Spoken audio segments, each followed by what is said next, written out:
From Great American Ballpark in Cincinnati, it's the New York Mets against the Cincinnati Reds. New York Mets baseball in SNY is brought to you by Jeep and the unique brand of freedom you'll only find in the full line of Jeep vehicles. Visit Jeep.com to learn more. By Geico, over 75 years of savings and service. And by Budweiser, always on deck, this Bud's for you. It is a beautiful day in Cincinnati out on the Ohio River. Now also, you can come to the ballpark. It's a good day here at Great American Ballpark. The rich history of the Reds.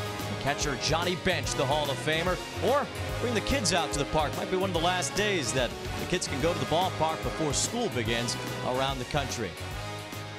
Alongside Ron Darling, I'm Wayne Randazzo in today for Gary Cohen. And Ron, yesterday we saw a brilliant effort from Rafael Montero. It really was. It was a thing of beauty to watch. You know, it's been a culmination of a lot of hard work for Rafael Montero. He went through a period where he really was at his worst, but he decided to start working on keeping the ball down in the strike zone. His slider, his changeup had consistently been down the last 4 starts. And when he does get ahead of hitters, he's been able to strike them out by elevating his fastball. That has really been the difference for Montero, probably last night's game being the tipping point for his career, getting the ball into the 9th inning. You can see his last 4 starts, ERA just a shade over 2. All the numbers starting to be what the Mets thought they would be when he first came to the major leagues. And today the Mets will try to get a series victory behind their ace, Jacob deGrom. Will look for his 15th win here today.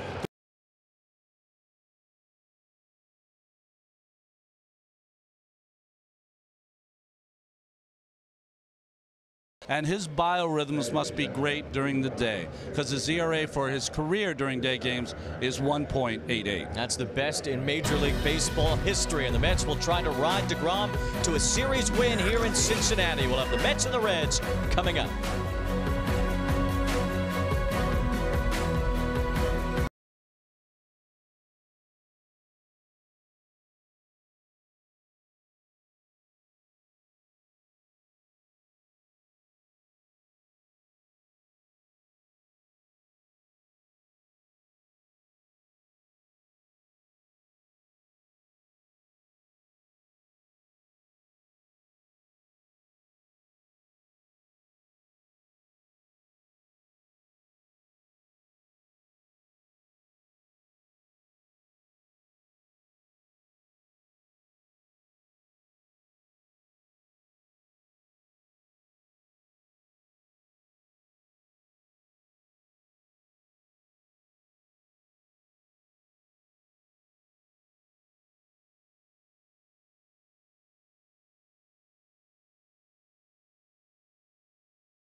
Delta Dugout for details.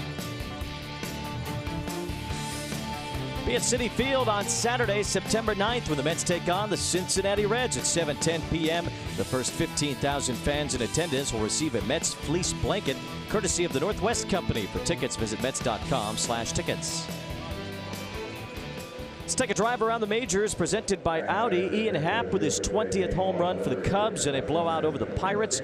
Robbie Ray with his 7th game of 10 or more strikeouts this season. The Dodgers have lost 4 in a row, a season high for them. And Albert Pujols ties Jim Thome for the 7th most home runs in history, number 612 last night. The Angels still 1 game behind the Twins for the second wild card in the American League. We'll have the rubber game of our series in Cincinnati as the Mets take on the Reds. First pitch and starting lineups coming up.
And batting second, Brandon Nimmo, the cleanup hitter. And Travis Tyrone gets a start in right field this afternoon. You see the Toyota numbers for Robert Stevenson. He's in the rotation now from Martinez, California, which is about 20-25 miles northeast of San Francisco. Had 8 games started in 2016. He was their #1 pick seasons ago. Defensively for the Reds, this afternoon's game, Coors Light. Kivlahan gets a start in left field. Hamilton and Schebler around in the outfield. Suarez, Peraza gets the start. Cozart sits down. Jeanette and Votto on the right side. And Stuart Turner getting a start. We're really impressed by Tucker Barnhart the last 2 evenings. Barnhart is out today because he's on paternity leave. Billy Hamilton back in center field for the Reds, Gold Glove caliber outfielder. And we saw Phillip Ervin be unable to track down some balls early last night that Hamilton probably would have caught. Yeah, Hamilton outruns the baseball. I wouldn't say that he is a premier center fielder like Lagares is, but he just has so much speed, he outruns the baseball.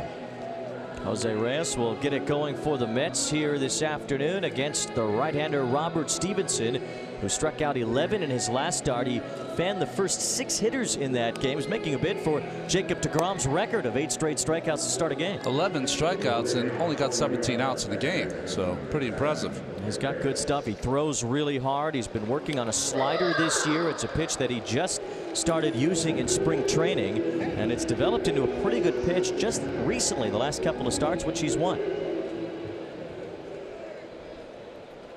Jose Reyes has been on a roll.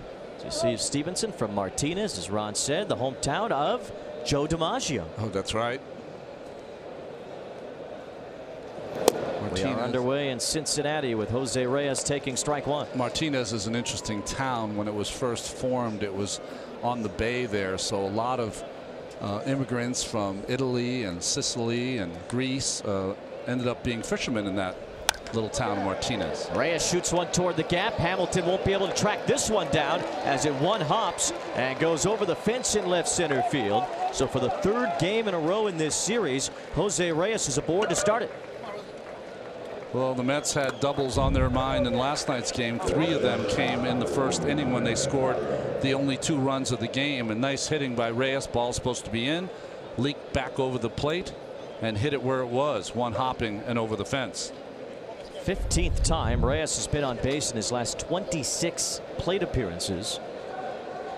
And the Mets with a chance to strike first, as they have in each of the first 2 games of this series.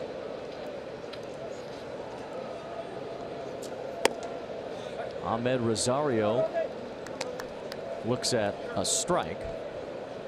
It's nice the Mets have some speed. Last night the youngster Brandon Nimmo, hitting second, wasn't able to advance Reyes. Let's see if the youngster Rosario is able to situational hit here in the first.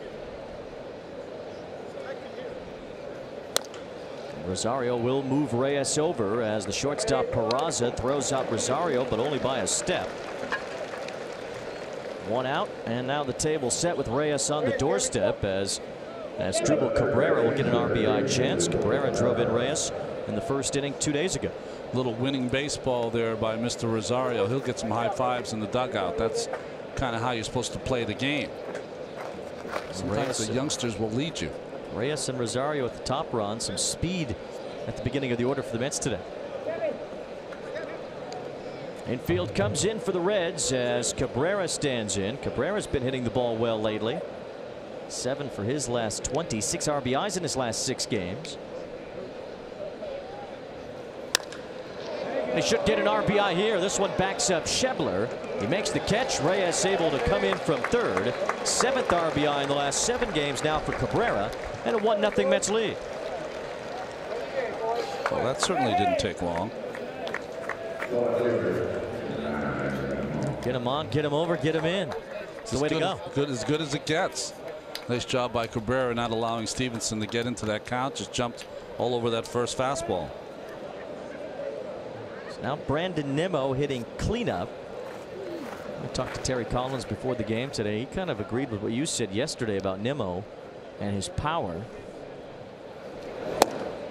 The reason why he's been able to be as good a hitter as he is that he hits line drives, gets a lot of backspin on the ball. They don't really necessarily need him to develop into a big-time power hitter.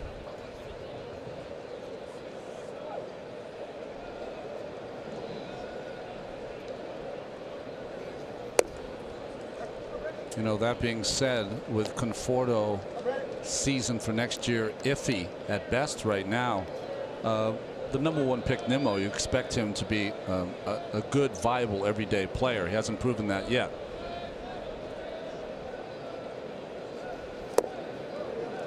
A changeup by Stevenson to get ahead of Nimmo. We haven't heard officially how the second opinion went for Conforto, but it seems pretty clear that surgery is going to need to be happening for Conforto to repair that left shoulder.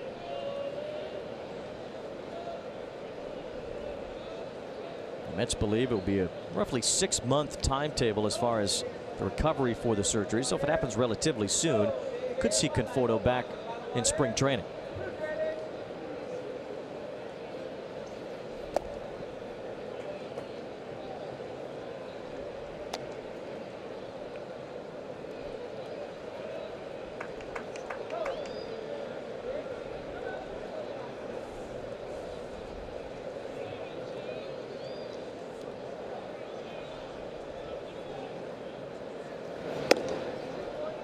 Full count now on Nimmo for Stevenson. This is an opportunity for him to show the Reds what he can do down the stretch. Getting his 6th big league start this year. This was only the 2nd time he's allowed a run in the first inning.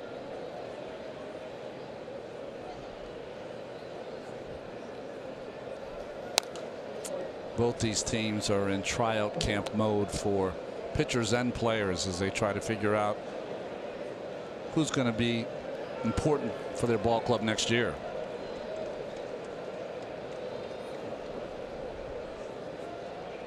Saw Terry Collins, maybe both of these managers wondering about next year. Reds have a team option on Brian Price. Terry Collins' contract is up. And Brandon Nimmo is down to end the top of the first. Robert Stevenson gets his first strikeout, but the Mets get a run and a 1-0 lead for Jacob deGrom.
First starts of the series. Stuart Turner behind the plate as well, and Joey Votto will bat third against Jacob deGrom. You know, this offseason, my pick for Cy Young was Jacob deGrom. You see his Land Rover numbers. Probably going to fall a little short, but he's definitely going to be in the top 5 discussion for the Cy Young. Could reach a new career high in wins and strikeouts today. He had 205 strikeouts in 2015. Needs 5 to get past that as Billy Hamilton leads off.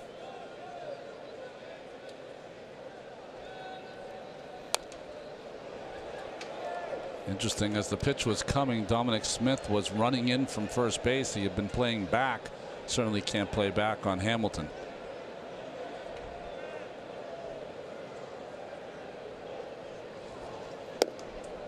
deGrom had 10 strikeouts in his last start, 7 2/3 innings in a victory against Washington. You see the infield alignment, the corners in. Try to take that bunt away from Hamilton. Dominic Smith played perfectly in this instance. A one-hopper right to him for out number 1. Defensively, Lexus defense for the Mets. Nimmo in left, Lagares and Tyrone in right field. 3 outfielders in the outfield today. Cabrera, Rosario, Reyes, and Dominic Smith, who just made that play. And Travis d'Arnaud back behind the plate, working with deGrom. Jose Peraza, the batter. You know, we talked yesterday about potential September call-ups. The Mets still don't really have an outfielder they can rely on. So Peraza takes a strike. Travis Snider's a AAA veteran player. That's really the only potential outfielder the Mets could add after September 1st that's on the roster.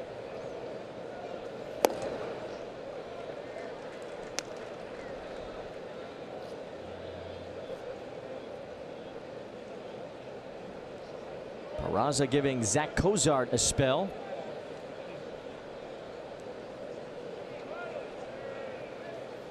And Jacob deGrom makes short work of him. Well, don't be surprised if this is a big strikeout game for deGrom this afternoon. This ball club does not swing very well on the pitch up in the strike zone. If deGrom can get ahead of hitters, he's going to see a lot of this. Well, that brings up Joey Votto, and here's an all-star matchup to watch. deGrom against Votto. The Mets pitchers have actually struck out Joey Votto more than any team. Votto's strikeout rate against the Mets at its peak compared to other National League opponents. And there's 2 quick strikes from deGrom. Votto's not going to have much bat left if he keeps choking up. Look at that. He's got like a kid's bat. Somehow makes contact. Cabrera makes the play, and Jacob deGrom with a 1-2-3, bottom of the first. deGrom looking strong early here in Cincinnati.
Device. Watch every out-of-market regular season game live. Plus, get a free subscription to At-Bat Premium. Blackout and other restrictions apply.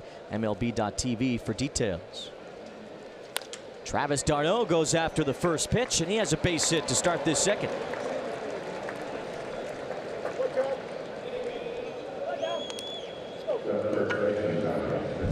Well, you see a lot of this in day games. After a night game, hitters are swinging first pitch very aggressive, and it results in a hit for d'Arnaud.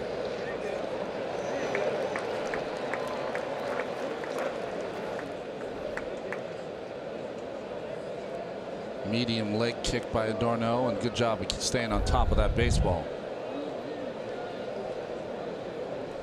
So now Dominic Smith gets a chance against Stevenson.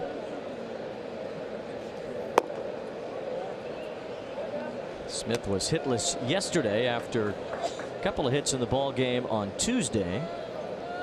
Average at 172. Not a big walk guy, at least not yet at the major league level. On base percentage still under 200.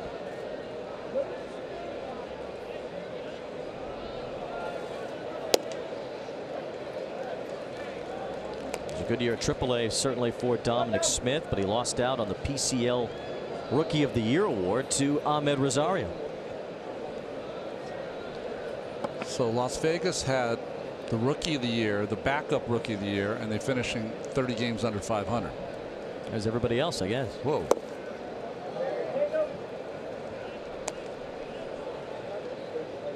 Not a great season for Pedro Lopez's gang out in Vegas. The season will end next week.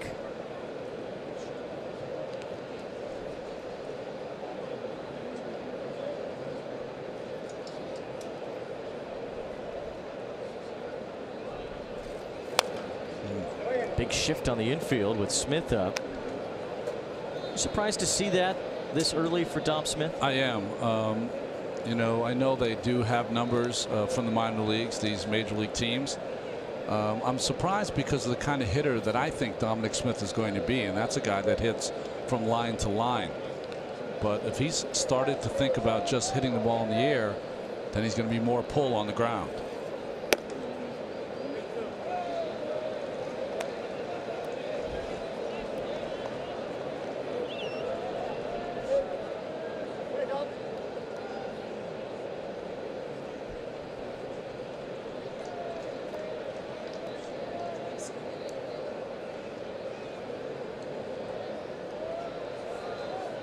You start d'Arnaud with 3-2 here? No. Short lead for d'Arnaud. Not running. And Smith takes ball 4. So there's the rare base on balls for Dominic Smith as he walks for just the 3rd time as a major leaguer. I think that's the highlight of my analyst career right there. When you asked me if d'Arnaud's running, my answer was profound. No. With no explanation, nothing. Was total on a whim.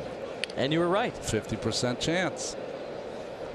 Be great at coin tosses. There you go.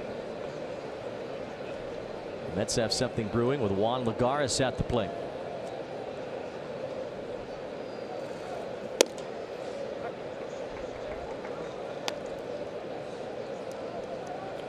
Wouldn't be an awful time for Lagares to try one of his patented bunts. Move the runners up. Popped up to the catcher yesterday trying to bunt. Lagares hitless in this series after a good set against Washington and 7 for 19 against the Nationals. A couple of doubles in that series, drove in a few runs. The Mets want to see Juan Lagares hit a little bit more consistently, especially against right-handed pitching. You've seen him do well against lefties. Nice job by Turner. These Reds catchers block everything.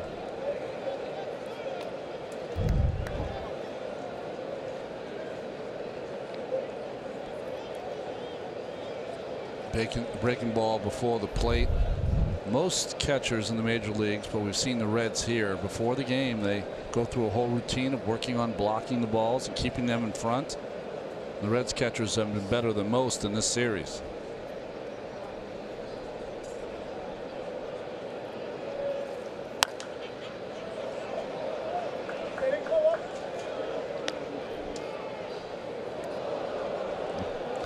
Quote of the game from Johnny Bench: a catcher and his body are like the outlaw and his horse. He's got to ride that nag till it drops. That's why Johnny at the end played some third base, some outfield. Our Investors Bank quote of the game: banking in your best interest. Lagares wiped out by the Stevenson slider. First out of the inning, Johnny Bench, 10 Gold Gloves in his career, 2 MVP awards, of course 2 World Series championships, regarded as the greatest catcher of all time, especially for a guy who could hit as well as he did and defend as well as he did. Well, I consider him the greatest of all time. I know there's been some amazing guys that have been great defensive catchers, great offensive catchers like Mike Piazza went in the Hall of Fame, Pudge Rodriguez went this year, but none the complete package as Bench was. So Bench is number 5, right next to Frank Robinson's number 20. Today is Frank Robinson's birthday. That's right, 82 years young. Another great player. They just churned out Hall of Famers year after year, especially back then.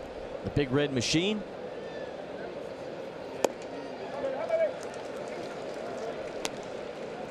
We see what Frank Robinson accomplished over the course of his career, so long that he played, won the Triple Crown in 1966. Bounced around a little bit for a guy that was that good and in that era before free agency, really. Well, he won the MVP with the Reds, and the owner, Bill DeWitt, before he traded him to the Baltimore Orioles, said that Frank Robinson was an old 30. So all Frank did when he went over to the Baltimore Orioles is hit for the Triple Crown, won the MVP, and won the World Series to let Mr. DeWitt know he was wrong. Milt Pappas, was it worth it? No. No.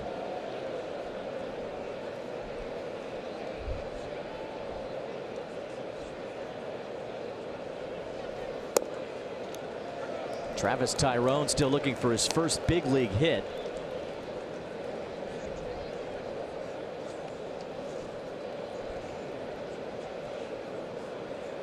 Tyrone has struck out 4 times in his first 9 big league at bats. Known to punch out quite a bit.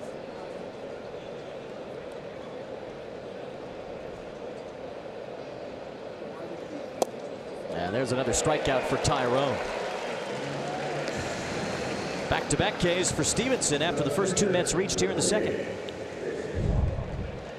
Just a perfect slider. I mean, this is how you draw it up when you're throwing in the bullpen. It's exactly how you want it. That right, beautiful drop and late right on the corner.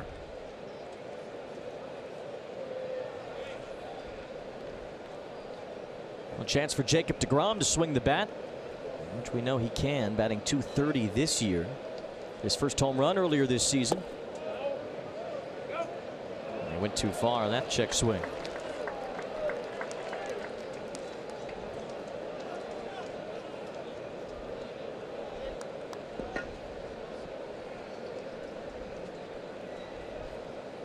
d'Arnaud started this inning with a single. Dominic Smith drew a walk, but Stevenson, with 11 strikeouts in his last start, actually punched out 9 against the Mets when he faced them on Labor Day last year. That was his career high until he faced Pittsburgh last week.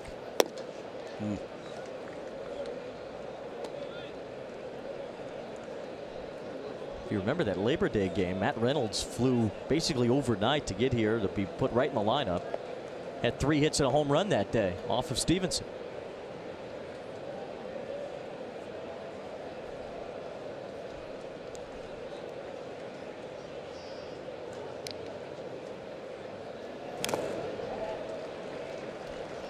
Stevenson ahead of deGrom now. Kelly Johnson hit a home run that day off of Stevenson. That was just not even a year ago. A little more than a year ago. That seems like a long time ago, doesn't it? It does. Especially with the last 2 seasons being so productive as they have been for the Mets, and then this year kind of a forgettable one.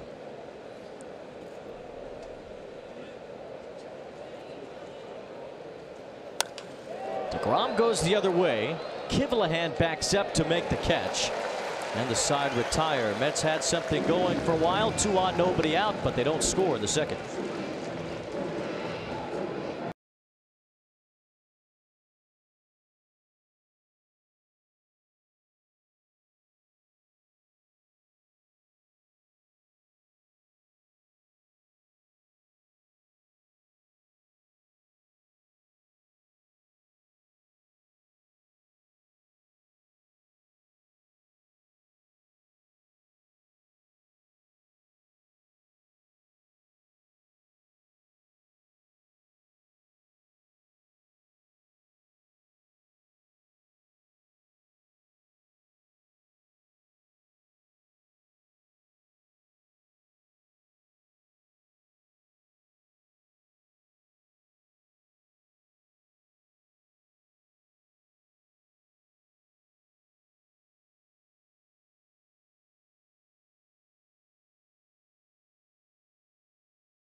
Do so after Rafael Montero's brilliant performance last night. For more on that, here is Steve Gills.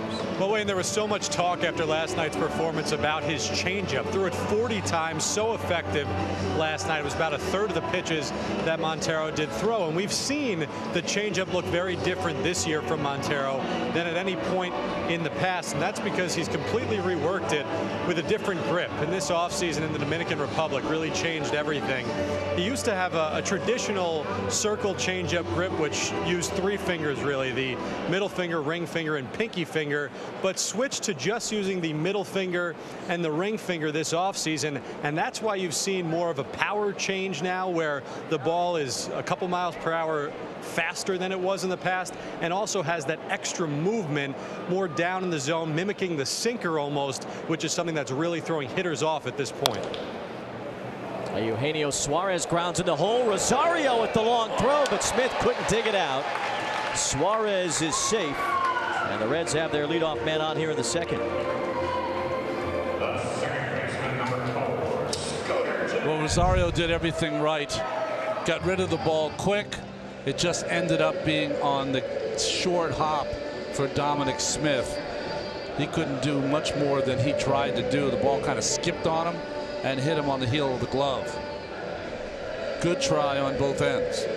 Now Scooter Gennett will stand in as the hop just rolled up a little too high for Smith. Great effort by Rosario.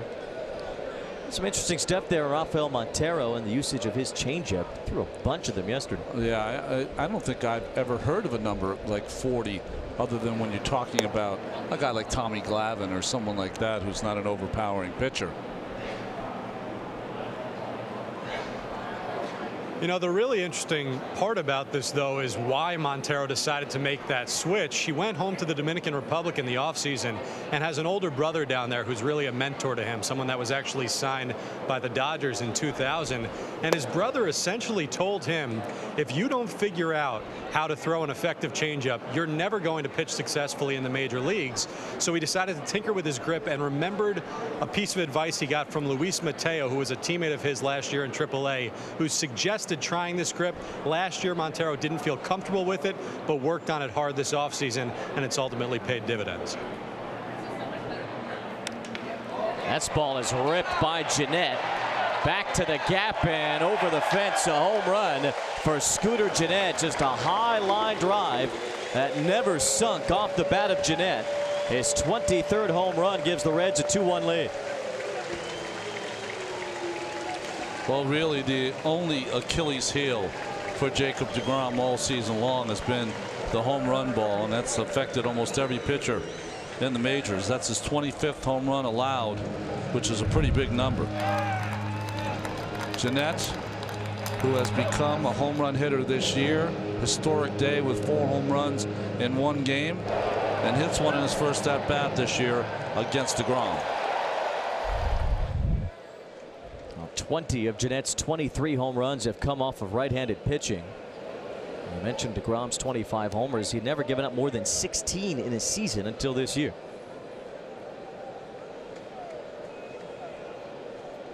There's Scott Schebler. He has 26 home runs. Says he'd like to hit 30 just because he never has before in his pro career. Got to 28 once at AA. The ball usually flies here in the afternoon on a beautiful humid day.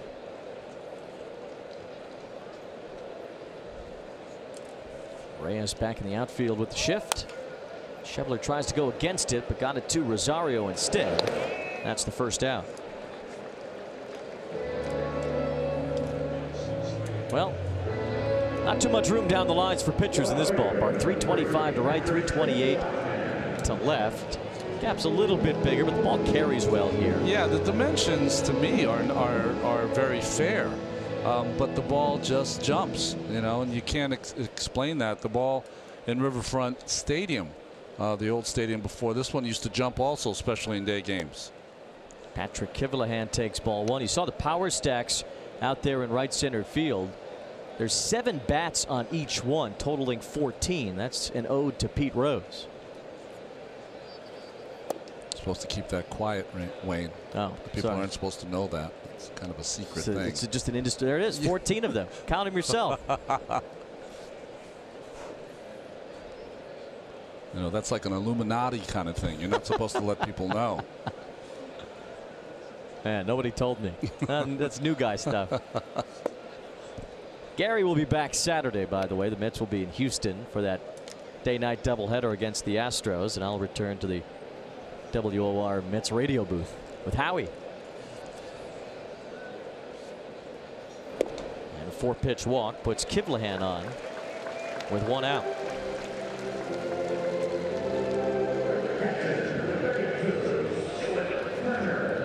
Buick Road ahead. There's Gary Cohen in cartoon form. Keith will be working with Gary in Houston.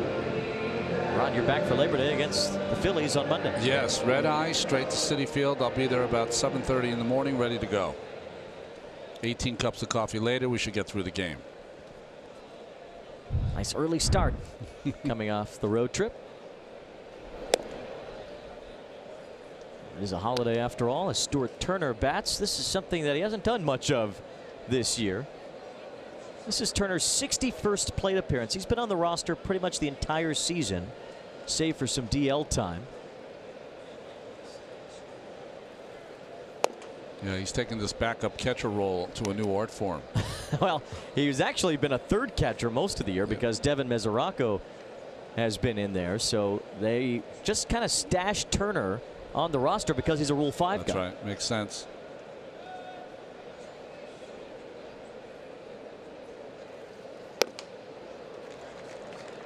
And Turner strikes out as DeGrom has his second of the day.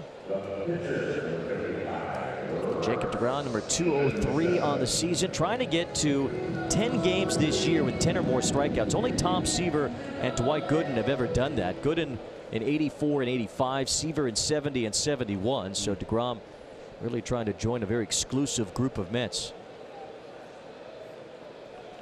You know, I gave you those numbers of DeGrom during the day in his career ERA 1.88, but it's been more pedestrian for him this year. The numbers are 2 and 3 with an ERA in the 3s for day games for DeGrom.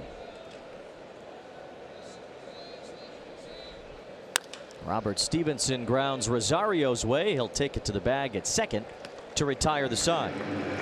A 2-run homer by Scooter Gennett gives the Reds a 2-1 lead.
For 3 unforgettable nights of music, the star-studded lineup includes Jay-Z, the Red Hot Chili Peppers, Gorillaz, Future, Nas, Weezer, and more.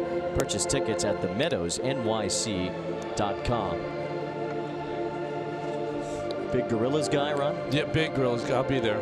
I'll be there. That'll be September 16th when they play of the 3 days. 3 days of music. What? That is Gorillas with a Z. Let's do some trivia. Verizon.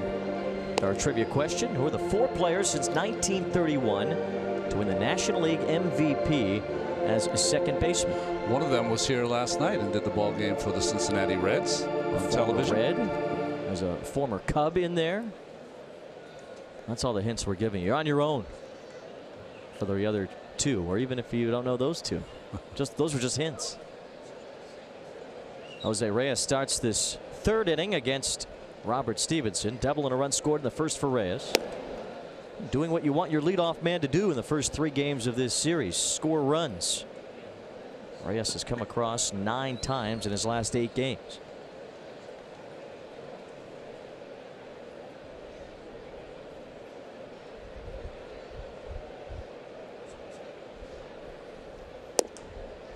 Reyes playing second base tonight. We've seen him scatter around in this series. Played the outfield in the opening game of this series. Got the start in left field. First career start in the outfield. Did something rarely done. As the count goes to 2-1. Reyes became the first player to make his first outfield start after more than 1,700 career games since Alan Trammell did it in 1993.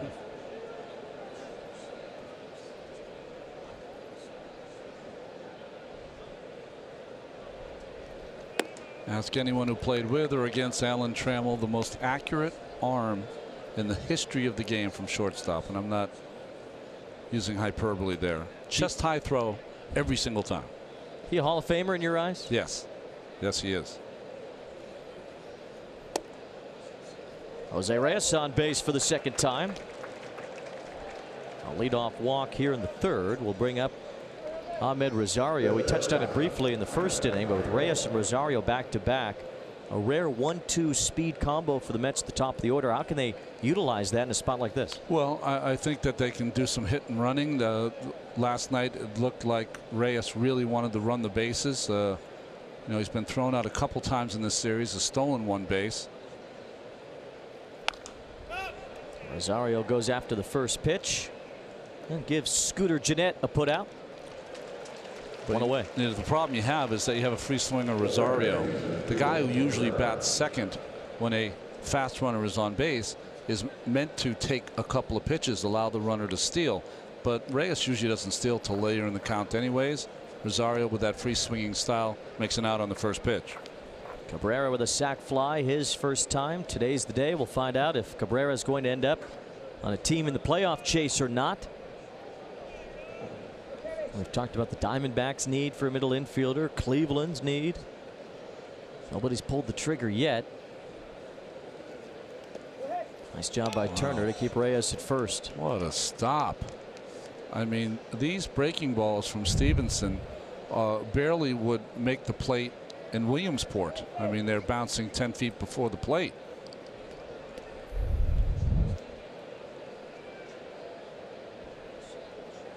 Little League weekend it's over. Oh, that's right. Get over it. Some kids laughing, other kids crying. That's the whole week. Reyes chased back. Did you enjoy the Players Weekend? I did. You know, I have to be honest. I thought I would not like it because I found the uniforms kind of hard to look at. But the guys had a lot of fun. I thought, you know, a lot of thought was put into the names on the back and their nicknames. But I thought the shoe wear was amazing. Some of the thought that went into that. And, you know, it was a weekend where I think it ended up playing nicely for the young fans of the game. Reyes has a big lead. He's running. And Cabrera with a base hit. Reyes takes off for third. Schebler's throw goes that way. Reyes beats it. And the Mets use the hit and run to perfection.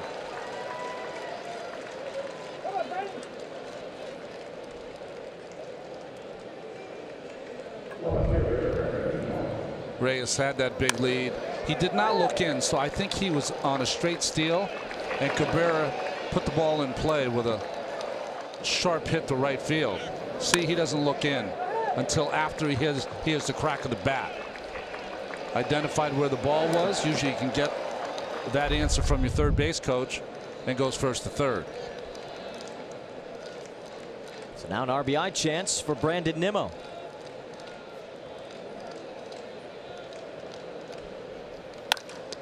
That's off the pitcher.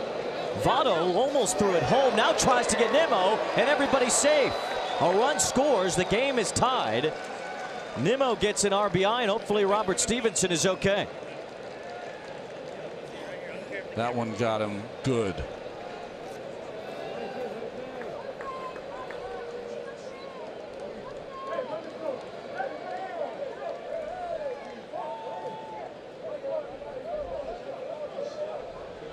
They give Nimmo a base hit, and the run batted in while Stevenson gets looked at.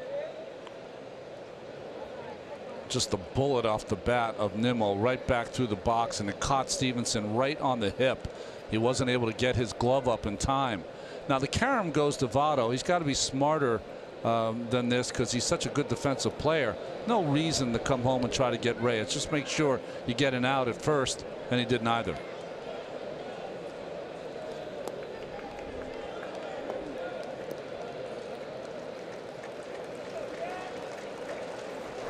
I mean, I had it off his right hip. I'm not sure now. I think Votto underestimated, the speed of Brandon Nimmo.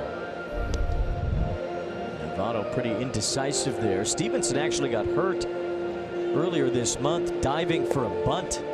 Bruised his shoulder. He missed a week and a half because of it.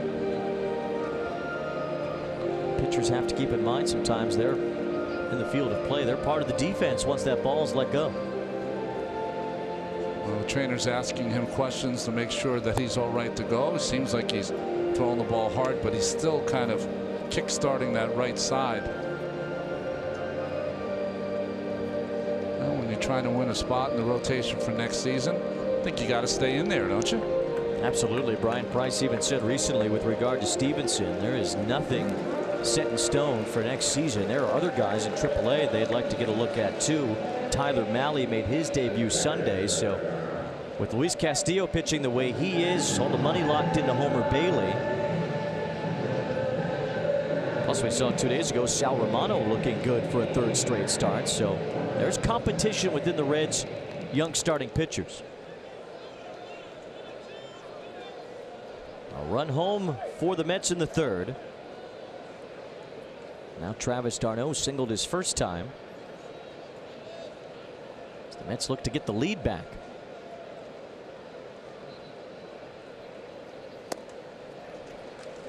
Good slider by Stevenson. That's a pitch that he wasn't even throwing until this year. Used it sparingly early on. He's started to rack up the usage of that pitch ever since.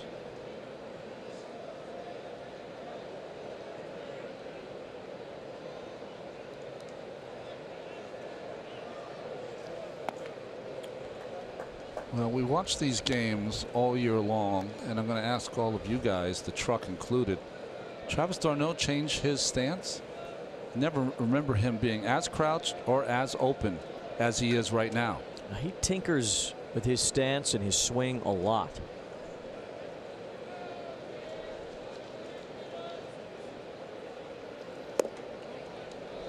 I remember early on in spring training this year when d'Arnaud was hitting everything in sight. He found it. This was it. This was where he was going to be. He had a good place for his hands. The swing was right. And then at some point it just seems like it gets lost as the season goes on and he goes back to the drawing board.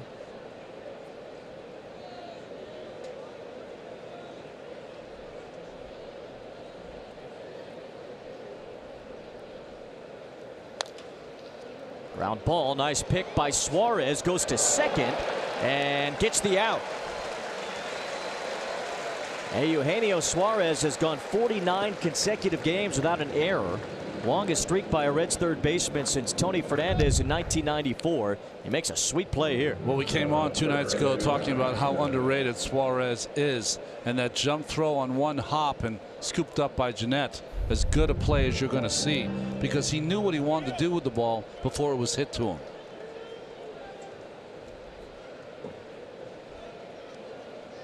You see the streak for Suarez, a former shortstop in the Tigers farm system before he got traded to Cincinnati, became a third baseman.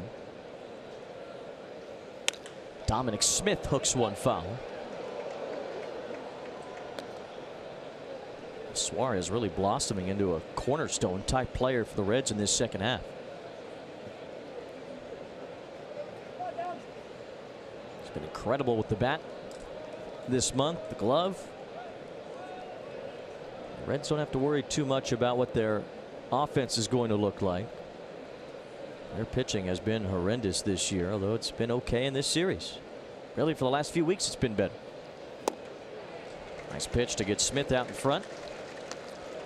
The Reds need a win today to have their first winning month of the season. See that 5.89 ERA. That is unsightly, Ron. Well, they're going to have to fix that. I know they have some great young arms, but they're not ready yet.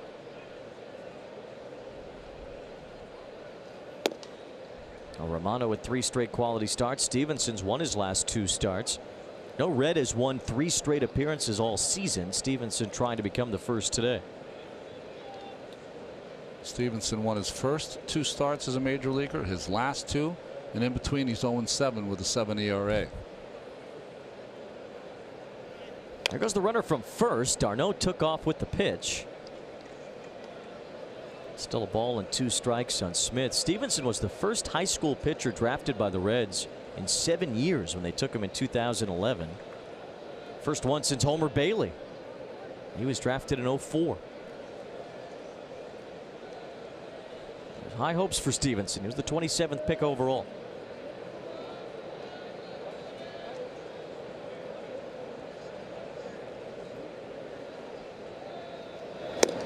Smith swings and misses, and the Mets leave a man on third. They do get 1 home in this top of the 3rd inning. That's a 2-2 tie after 2.5.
Has changed his batting stance, and we have some pictures to prove it. Yeah, our guys in the truck are so good. This is his April stance, pretty straight up, off the plate away. Look at his feet, parallel to the plate. And now today, this afternoon, completely open, crouched a little more, both eyes on the pitchers instead of April when he only had 1 eye on the pitcher. So radical stance change for Mr. d'Arnaud. And I don't think it's working necessarily. His OPS in April is on base plus slugging .833 as Billy Hamilton's on to start this bottom of the 3rd inning with a sharp single to center. D'Arnaud's OPS in August, 532. It's a 300-point difference going the wrong way. A lot of first pitch hitting today. And this one right straight through the box over the head of DeGrom.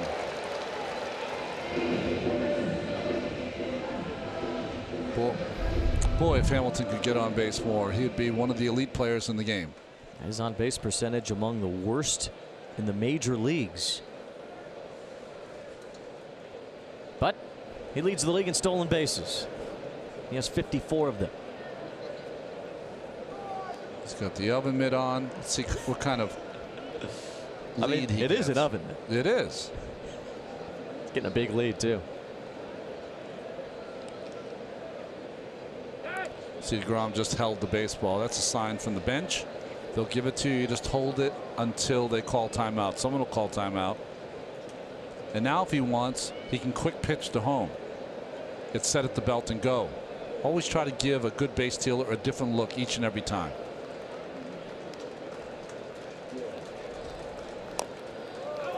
Trying to bunt. Peraza puts it in foul territory.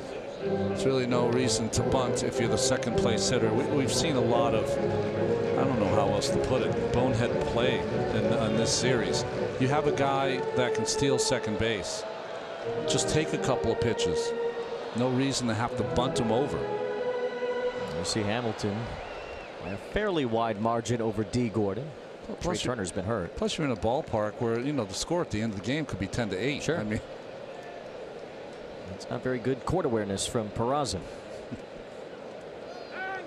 Calls time and was granted it. D'Arnaud and DeGrom seem a little miffed that it was granted so late. It's too late by Jerry Meals to call time. The ball was on its way. Meals behind the plate. Culpa, Chris Conroy, and Ryan Blakeney on third base.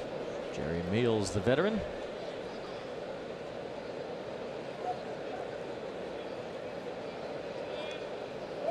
Runner goes. D'Arnaud's throw, not even close. Number 55 for Billy Hamilton.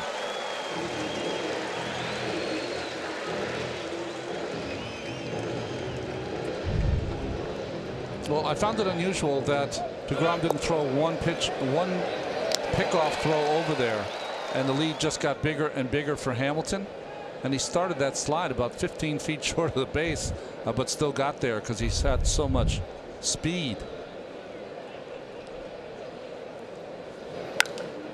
Now Peraza will try to get him over. DeGrom ahead in the count, though. 1 ball and 2 strikes. Career steal number 239 for Billy Hamilton. There was a Billy Hamilton that played for the Phillies more than 100 years ago. On this date in 1894, he had 7 steals in a game.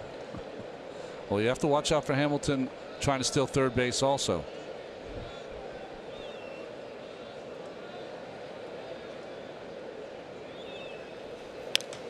Peraza, you see him trying to dump that ball to the right side and move Hamilton over.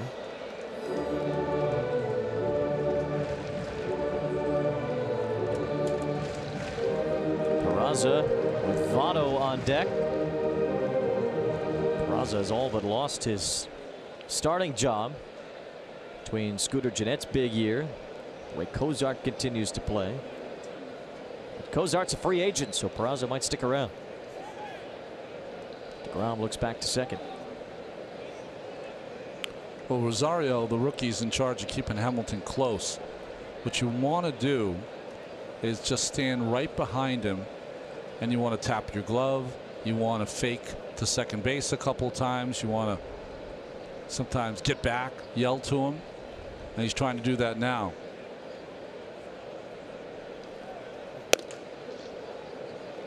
At the very least, Rosario keeping Hamilton relatively close to second, although with Votto and Suarez coming up, I think Hamilton will try to take off here.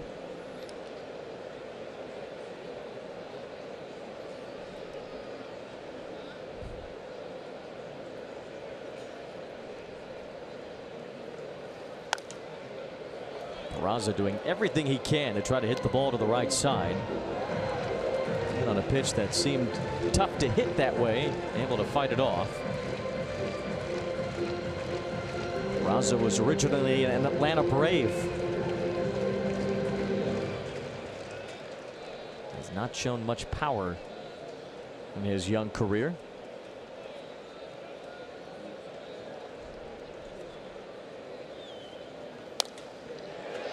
He ropes this ball, but it's foul. That was a changeup from DeGrom, which is a surprising pitch against a hitter like Peraza. To me, a hitter who's not that strong of a hitter, you never want to throw them a changeup because you're really playing into making them a better hitter, in my opinion. DeGrom struck out Peraza with a high fastball in the first inning.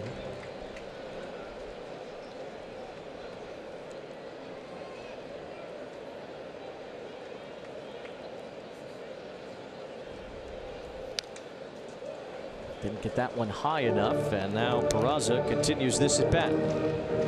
Well, interesting so far this afternoon. We're seeing less swing and misses off the pitches from Jake DeGrom, so doesn't have his A game yet.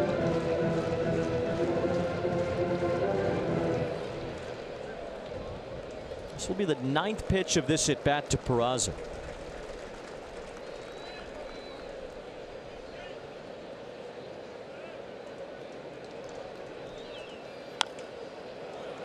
And there will be a 10th.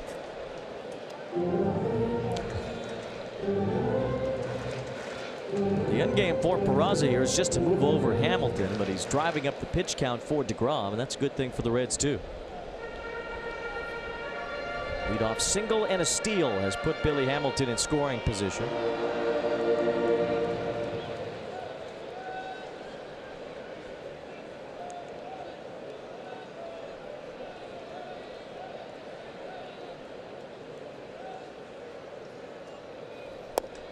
There's a good breaking ball from DeGrom. He froze Peraza, and he gets strike 3 called.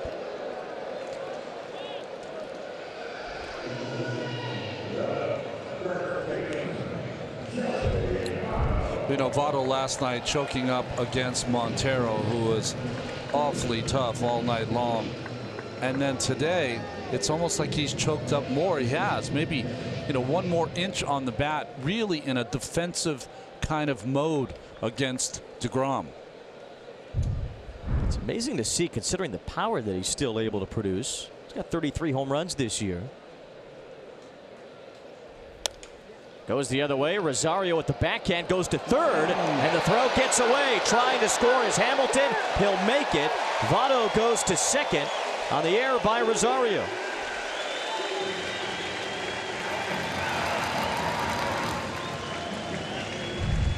Well, poor choice here. What Rosario has to do, the play's right in front of him. It was going to be a tough play on Hamilton anyways, even with a good throw. Just take the out at first base. 2 out with Hamilton on third base. Take the out at first to Votto. Instead, produces a run.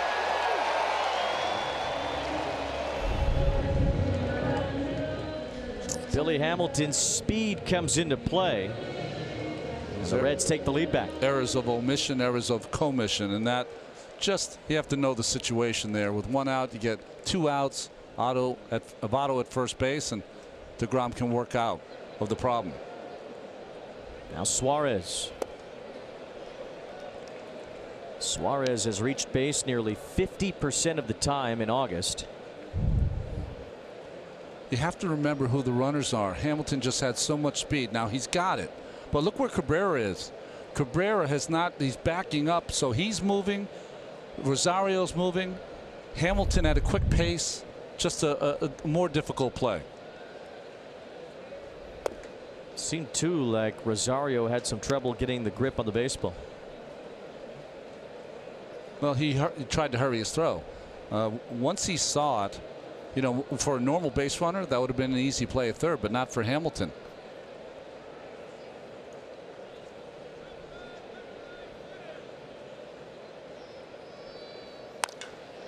Another hit for Suarez. This guy won't stop. Votto able to get to third. Nimmo thought about maybe chucking one over there to see if he could nab Votto. Instead, flips it back toward the infield. And Suarez with his second hit of the day. Again, DeGrom not missing as many bats today. And this one a bullet from Suarez, who's just having about as good an August as anyone in the game. Votto on second base when that ball was hit started to go back to second base, which I found unusual, but Joey can be that kind of player. Votto dived back into second base last night when there was no chance at a pickoff attempt. Nobody even looking at him. Here's Scooter Gennett, a home run his first time.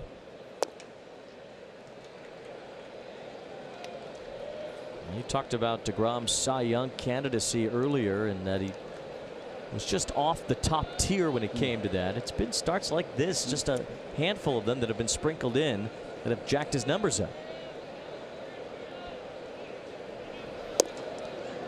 Yeah, you're exactly right, Wayne. You know, every pitcher would love to do this, but if you could take away 3 or 4 starts from DeGrom this season, his numbers would be off the charts, but you can't. And so he lives with an ERA in the 3s when it should probably be in the mid-2s.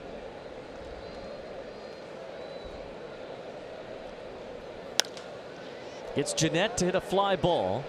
See if it's deep enough to score Votto. Nimmo makes the catch. Votto will not tag. And Nimmo with a great throw to keep Votto right at third.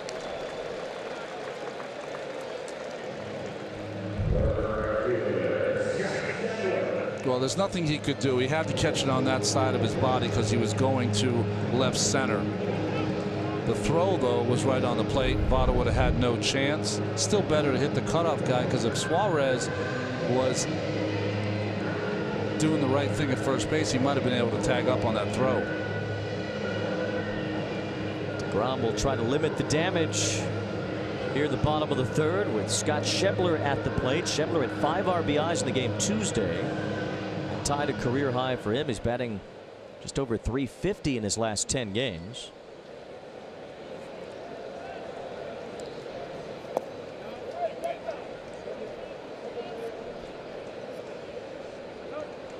Of course, Jacob DeGrom has been the ace of the staff for the Mets this year. That's been pretty clear. Mets are 16-10 in DeGrom's 26 starts this year. Overall, 24% of the team's victories have come from Jacob DeGrom.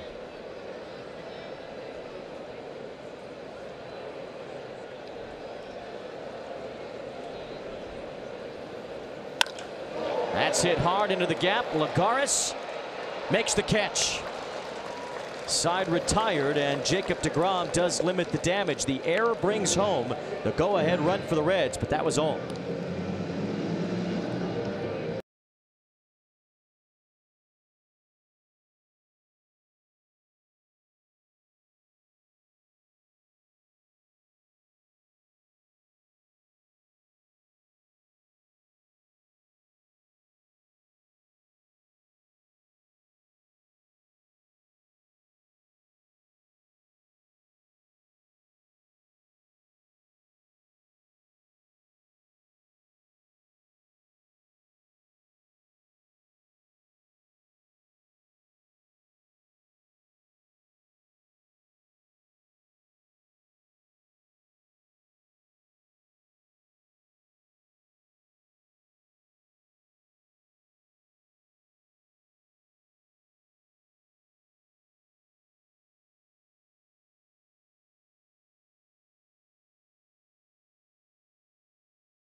Begins the 4th inning with the Mets trailing again. Second time they've been behind in this one. Big curveball from Stevenson for a strike. Lagares struck out his first time, continues to be 0 for this series. 0 for 8.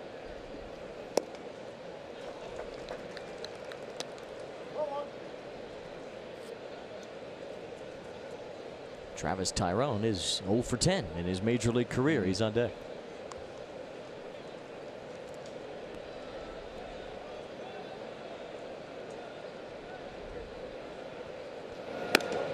You want to get that hit early so you can take the pressure off. You know, you get the double-digit at-bats, you start to press a little bit.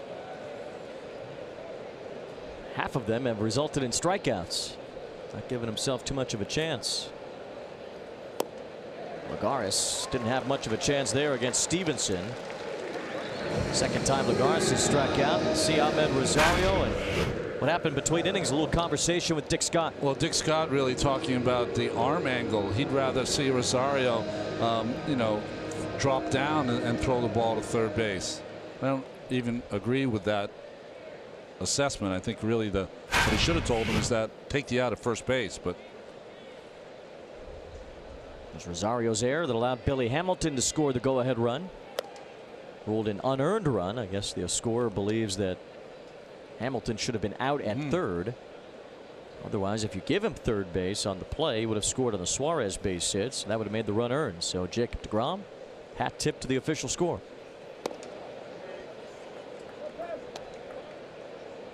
It's 2-0 on Tyrone. Let's see if he can get around on one. Can't even recall a time where Tyrone's hit a ball into the outfield really yet. Some ground outs, some pop-ups, and the 5 strikeouts. And there's the first hit for Travis Tyrone. It's going to be extra bases as Kivlehan has some trouble with it in the corner. And Tyrone, his first big league knock, is a double.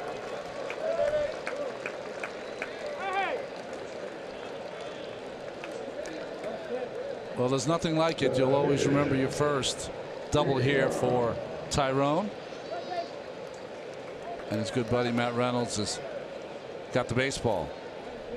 And a big whoo from Tyrone on second base. 2-0 fastball right down the middle. Turns on it.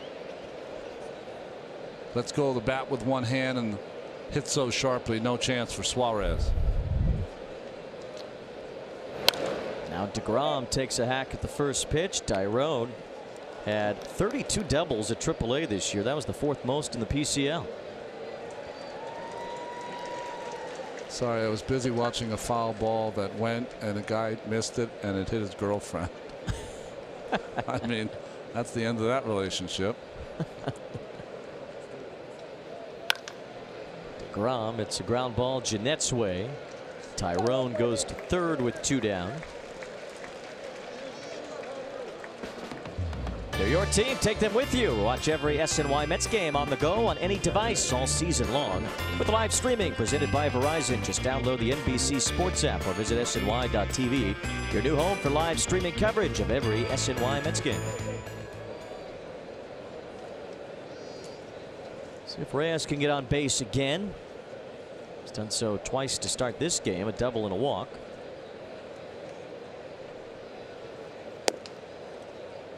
He's reached and now 16 of his last 27 plate appearances. Got that on base percentage above 300 now. Slow climb to respectable numbers for Reyes after that incredibly dull start to the year.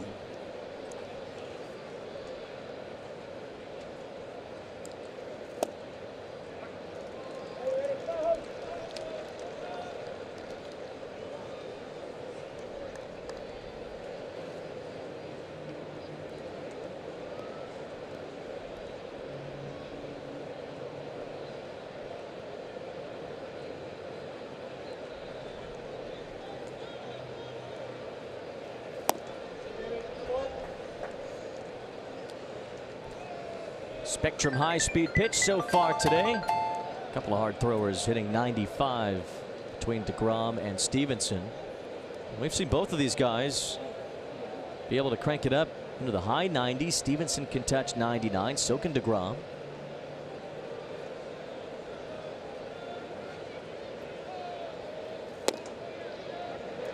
Count even now on Jose Reyes.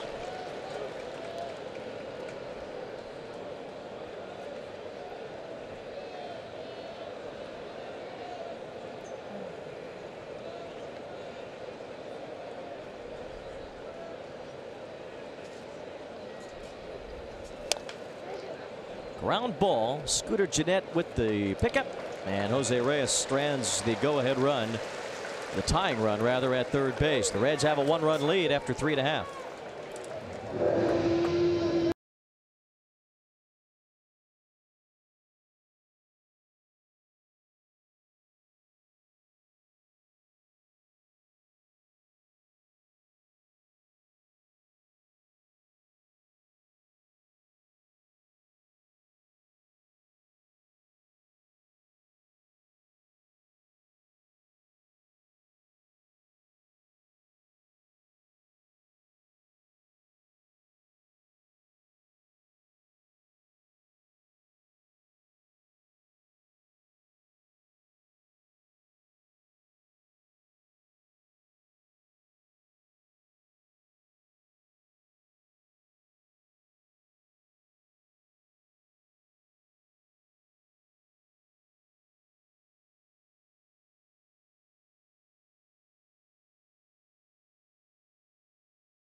Mets are down by a run against the Reds. Patrick Kivlehan swings through an off-speed pitch from Jacob deGrom. Kivlehan walked his first time.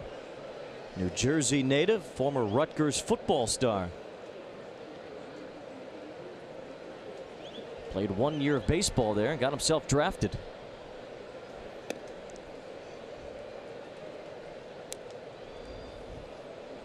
We talked earlier about the Players Weekend and the different nicknames on the jerseys. Well, Kivlehan put "Believe" on his as a tribute to his former Rutgers teammate Eric LeGrand. Oh, that's great.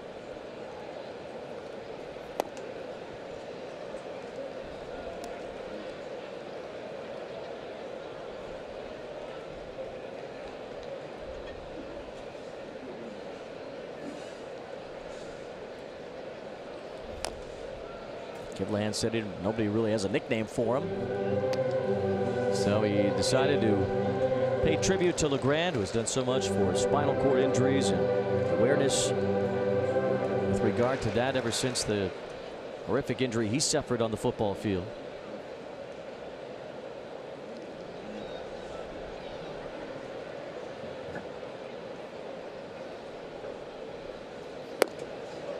DeGrom goes to a full count. Darno almost had to make a full leap to keep that ball in front. There's a Rutgers shirt. And a Sicilian. Can't beat this guy. Full count on Kivlehan. College football season starting up this weekend.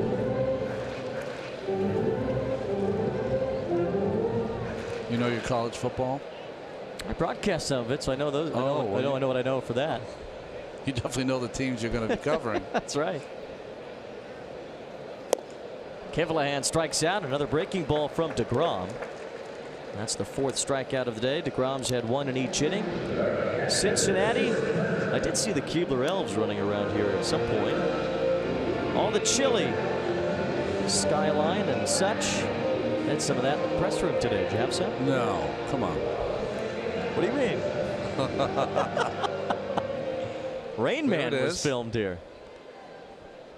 While I was here, I went to the Taft Art Museum, which is pretty cool, and then the tribute museum to the Underground Railroad. I bet Rain Man right next to the ballpark. I bet Rain Man could tell us exactly how many noodles are in each cup of Skyline chili. That's right. While he's watching Wapner.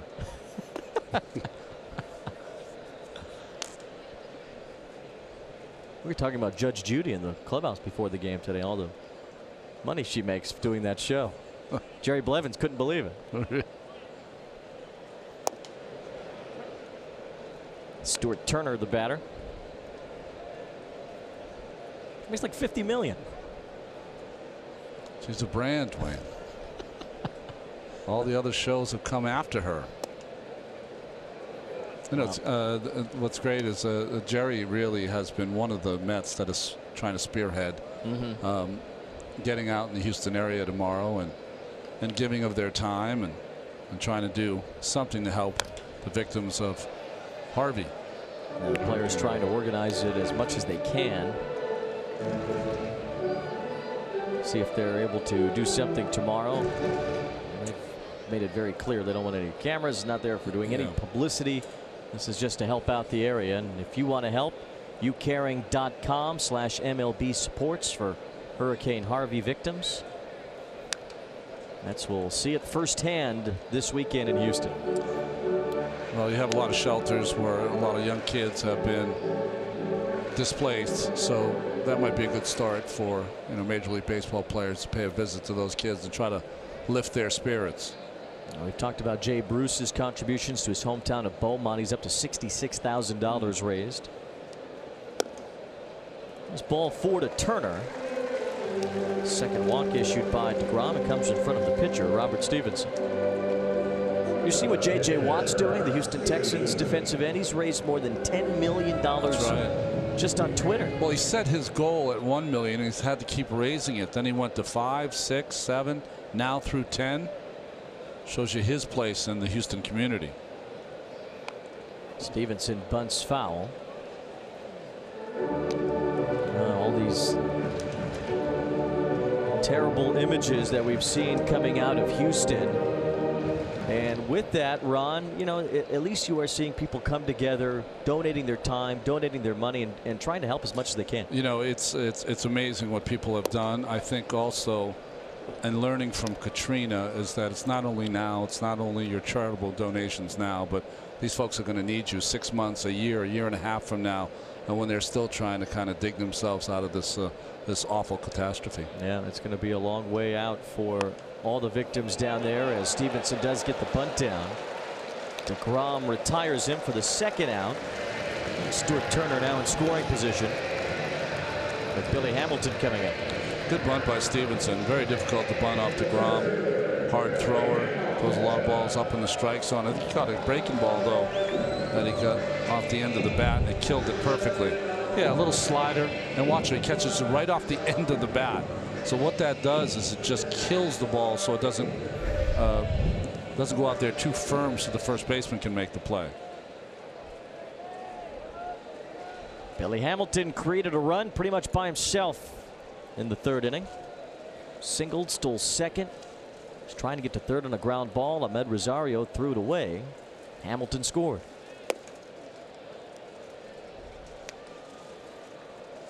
Reds also have a 2-run homer from Scooter Gennett. DeGrom trying to reach a new career high in wins and strikeouts today.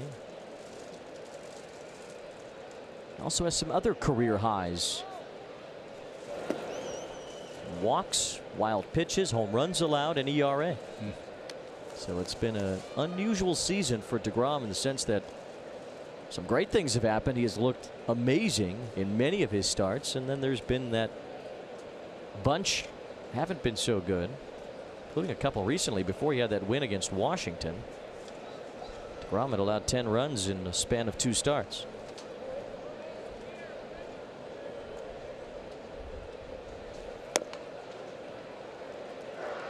Look at the Porsche leaderboard as we take a look at the strikeout per 9 innings leaders.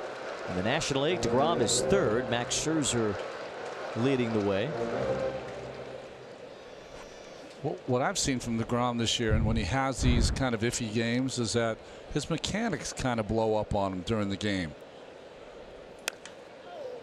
Hamilton pops up. Ahmed Rosario puts it away. And the Reds strand a man in scoring position to end the fourth. Still a 3-2 game.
One way or the other.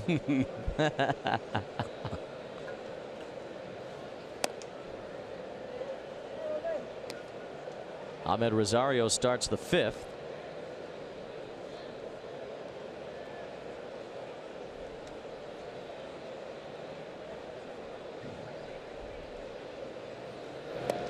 Big swing on that slider. One thing about the Mets lineup right now, Ron, you get to 2, 3, and 4. This is supposed to be the meat of the order, the scary time for a pitcher, but you know, Rosario and Nimmo and even Cabrera can hit pretty much anywhere in the lineup that's constructed the way it is right now. Well, with Wilmer having the day off, you know, he's been one of the best bats in the lineup. So he having the day off kind of weakens that lineup a little bit. Rosario has to move up.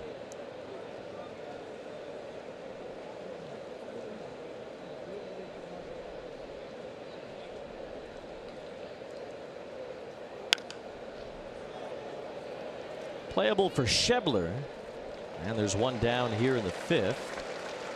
The Mets certainly believe that Rosario will be a more top of the order type hitter down the road, if not in the 2-hole, maybe in the leadoff spot if that on base percentage rises as he goes on.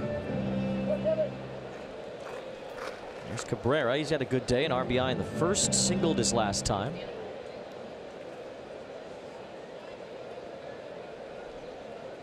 Mets will likely get Gavin Cecchini into more games once the calendar flips. I'm sure we'll see Cecchini on Saturday. I know we'll see Matt Harvey on Saturday.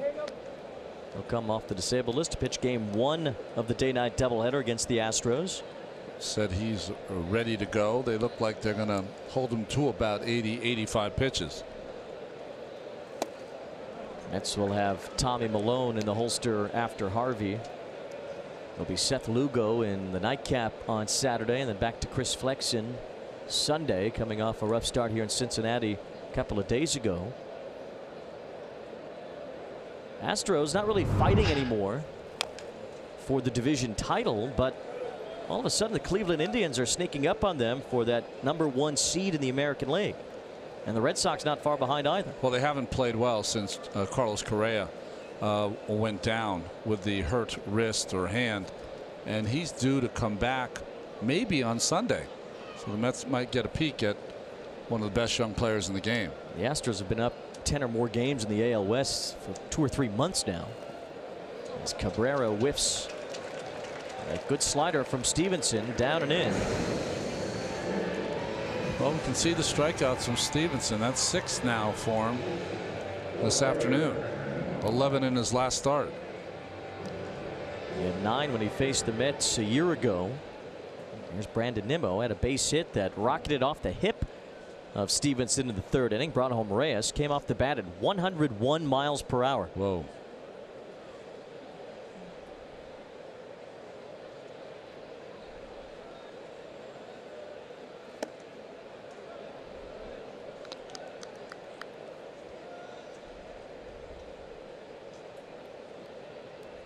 The Mets have not hit a home run in this series.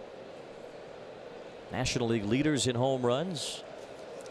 A franchise record on the road. They haven't hit one here in Cincinnati. Nimmo had the Mets' last homer on Sunday night in Washington. And the Reds, of course, give up more homers than any team in the major leagues. Last year, they gave up more than any team in history. They allowed 258 this year at 215. Still kind of on pace to reach last year's record. I think there's only been 6 games this year in this ballpark where neither team has hit a homer. I mean, this is a place that 2.5 or more home runs are hit usually per game.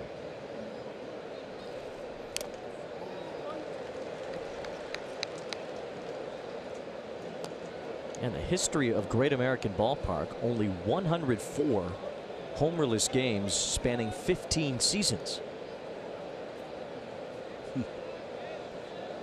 Doesn't happen often. It happened yesterday. So far, the Mets have not hit one yet in the entire series.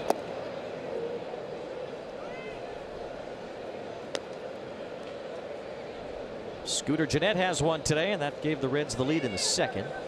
That's tied it in the top of the 3rd, but the Reds got the lead back on an unearned run in the bottom half.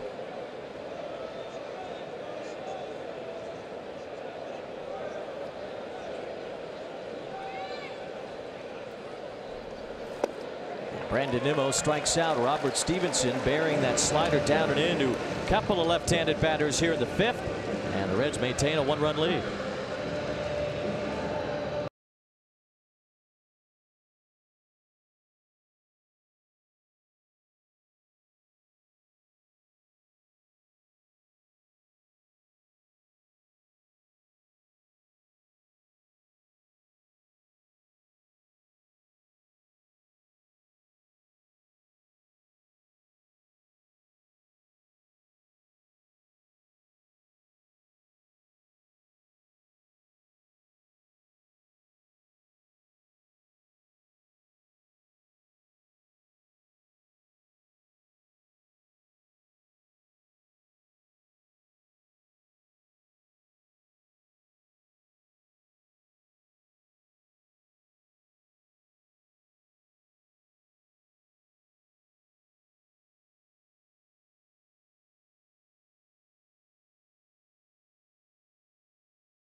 and Jr.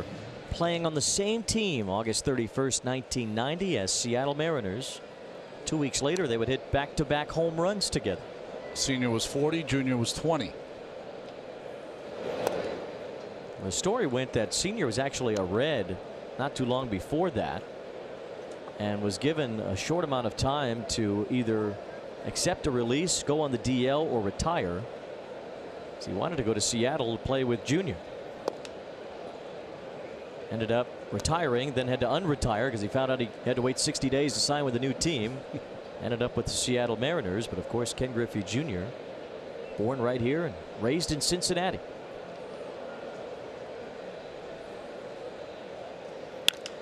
Peraza lines a base hit the other way and a man on for Joey Votto. A rich history of the Reds, and some of those great Reds played for the team in the city they grew up in. Barry Larkin from Cincinnati, Pete Rose, of course, along with Griffey, and the late Jim Bunning, great senator in the state of Kentucky. Yeah, just died this year. Still the only person to be elected to the United States Senate and also be in the Baseball Hall of Fame. Perfect game. No hitter. Father's Day in 1964 at Shea Stadium. So Andrew Benintendi on that list, making waves with the Red Sox now, and Dave Parker. I think I was right when I first said it. It was a perfect game. I changed it to a no-hitter. I didn't have confidence in my statement. I should have stayed with it. Amos Otis all over again. Yeah. Runner goes, and Votto slips one to left, but Nimmo makes the catch. Peraza's going to have to hustle back to first with one out.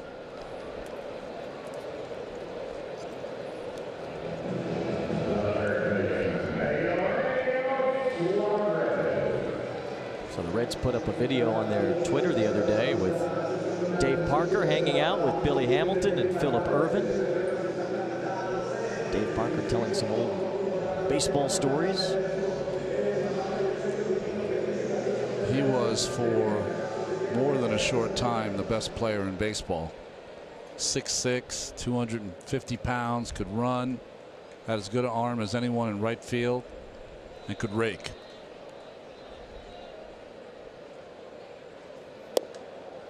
Eugenio Suarez with 2 hits in this game.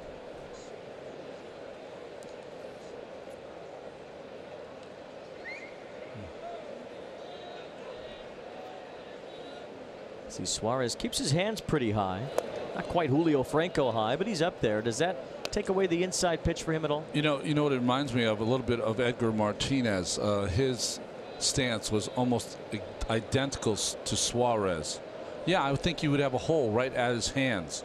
He's a good breaking ball hitter, and that's why they're trying to go in now.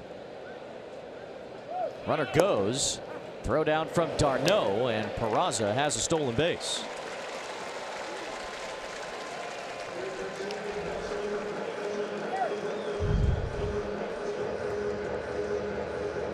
Good jump from Peraza, easily safe at second base.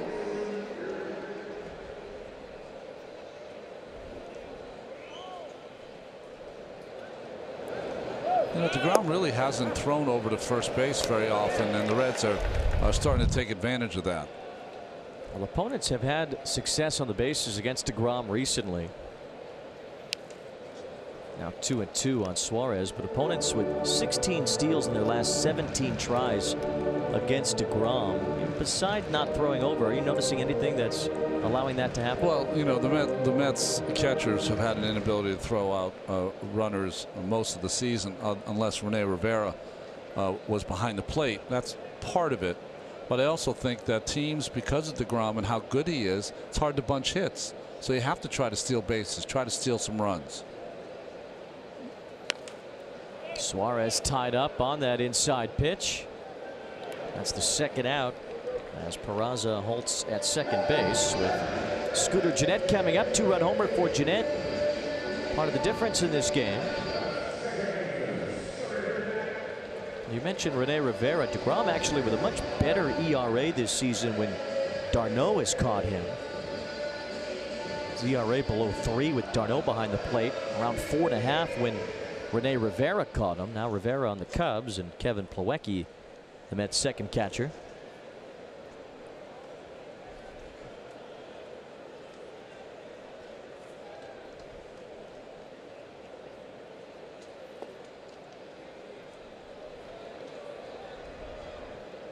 Quite a year for Gennett. 80 RBIs now. The Brewers might be thinking about their decision to let him go. They got Neil Walker now, but they wouldn't have had to make that move had they kept Gennett and he put up these kinds of numbers for them. They thought Jonathan Villar would be the bee's knees at second base. There's another drive off the bat of Gennett. This one bounces off the wall and right. It scores Peraza. Gennett another RBI, his third of the day, and the Reds extend their lead.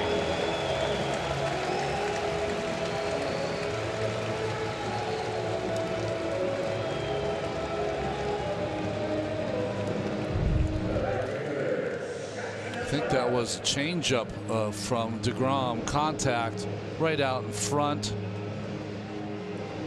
and then turns that left hand over. Classic, beautiful swing there from Gennett. And luckily that ball stayed in the ballpark. Scott Schebler gets an intentional walk, so the Mets will deal with Kivlehan. Two ropes off the bat of Gennett. One that snuck over the fence in right center, and this one that banged right off it.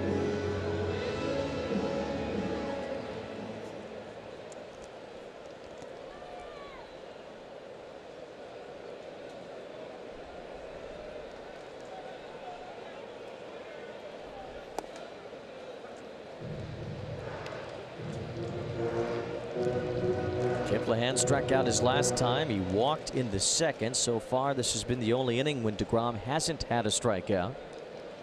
His next one will give him a new career high. He's up to 205 for the year. He's got Kivlehan set up for 0-2. Kivlehan has been unable to catch up with that high fastball from DeGrom.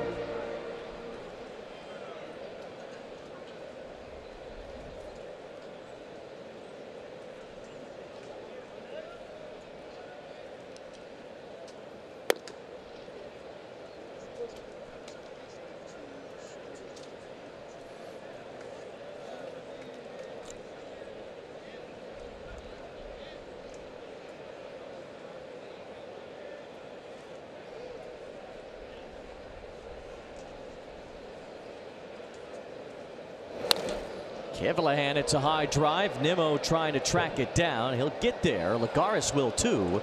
And it's Lagares who makes the catch to end the inning. Scooter Gennett has had DeGrom's number today. 3 RBIs for Gennett.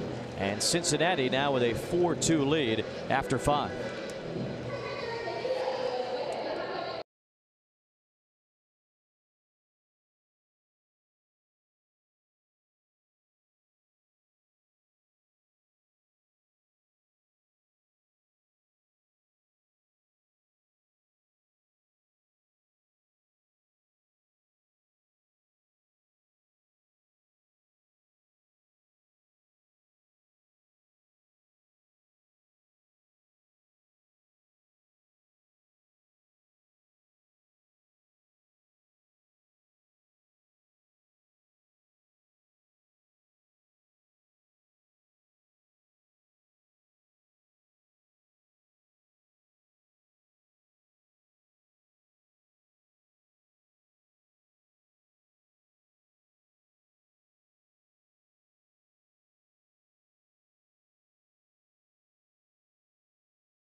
By Jose Reyes in this one. Travis Tyrone has his first major league hit. He doubled his last time.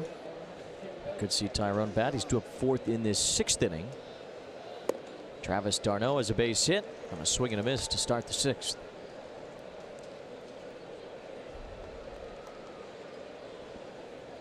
d'Arnaud with only 1 home run since July 1st.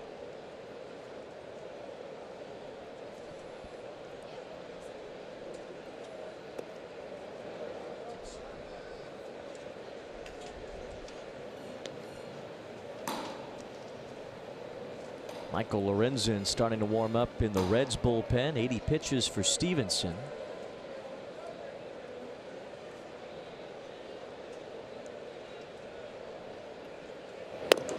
Some high cheese from Stevenson there as d'Arnaud had to slip out of the way.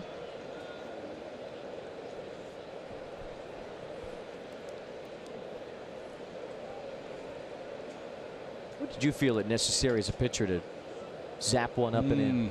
I don't think he was trying there. The catcher was kind of sitting away. I think he just doesn't have the control sometimes to throw the ball in.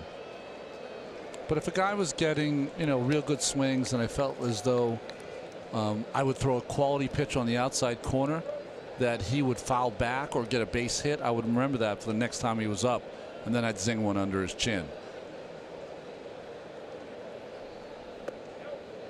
d'Arnaud doesn't bite at the off-speed offering from Stevenson. He works a full count. My theory is, as you see Familia getting up, is that today's player has a more difficult time of getting out of the way because they have all that armor on, so they like to stay in there as long as they can. In my day, if you threw under someone's chin, they were out of there.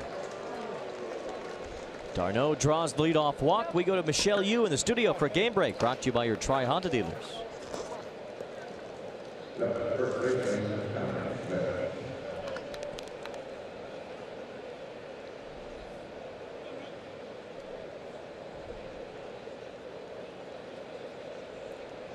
All right, Michelle, thank you very much. Dominic Smith bats with the leadoff man on in this 6th inning.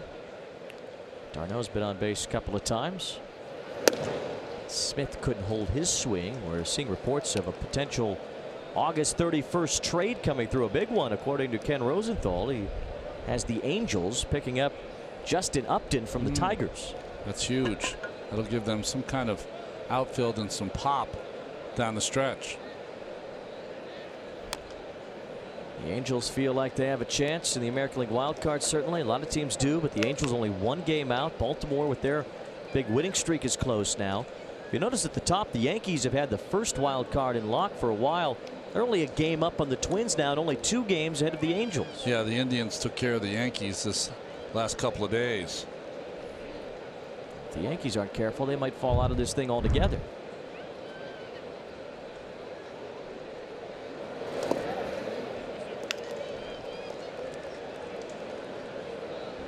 As far as divisional races go, the AL East, kinda. The Red Sox up at 5.5. Cubs 3.5 in the NL Central over the Brewers. Cubs have been playing well, though, lately. Wild card races might be it.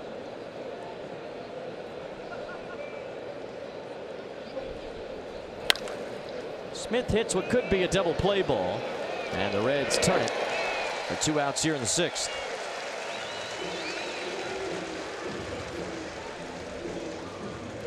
Is that a 5-6-3, or how do we score that? It was Suarez who started the double play. Peraza, the shortstop, took the throw from the third baseman. So one of those quirky 5-6-3 double plays in the era of the shift. For all the Tigers, Verlander's had a good year, but Justin Upton has had a fantastic year. 28 home runs, 94 RBI. Well, he's got that big contract. He has roughly 4 years, $88 million left on his deal, but he also has an opt-out after this season in a fairly weak free agent class. You wonder if he won't try to test the market again.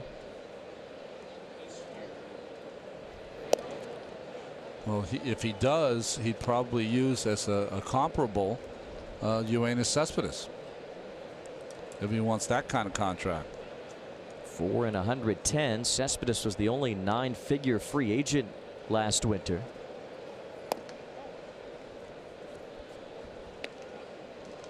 If he gets it, it'll be an extra $20 million.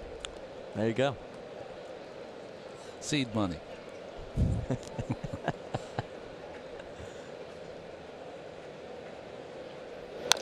Lagares puts the ball in play for the first time, but Jose Peraza with a low throw able to retire Lagares.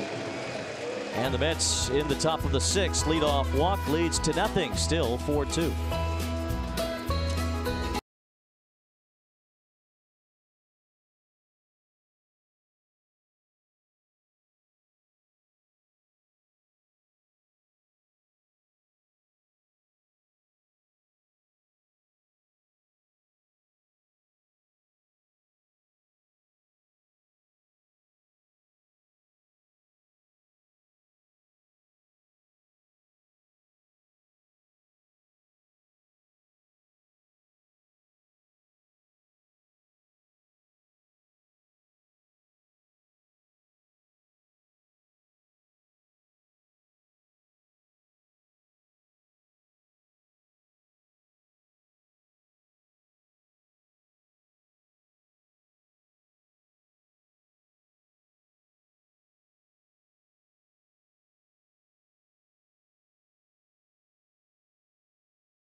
DeGrom has allowed 4 runs on 6 hits so far. Stuart Turner, a new dad. He missed last weekend series on paternity leave. Now Tucker Barnhart heads to paternity leave. Chad Wallach is the backup catcher for the Reds today. That is the son of Tim Wallach, former big league third baseman, now a major league coach. Bench coach for Don Mattingly for the Miami Marlins.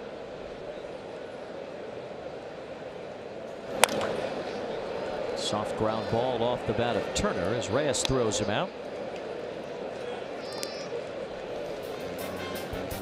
4 players since 1931 to win the NL MVP as a second baseman. Our Verizon Trivia answer: Frankie Frisch, Jackie Robinson, Joe Morgan twice, and Ryne Sandberg in 1984.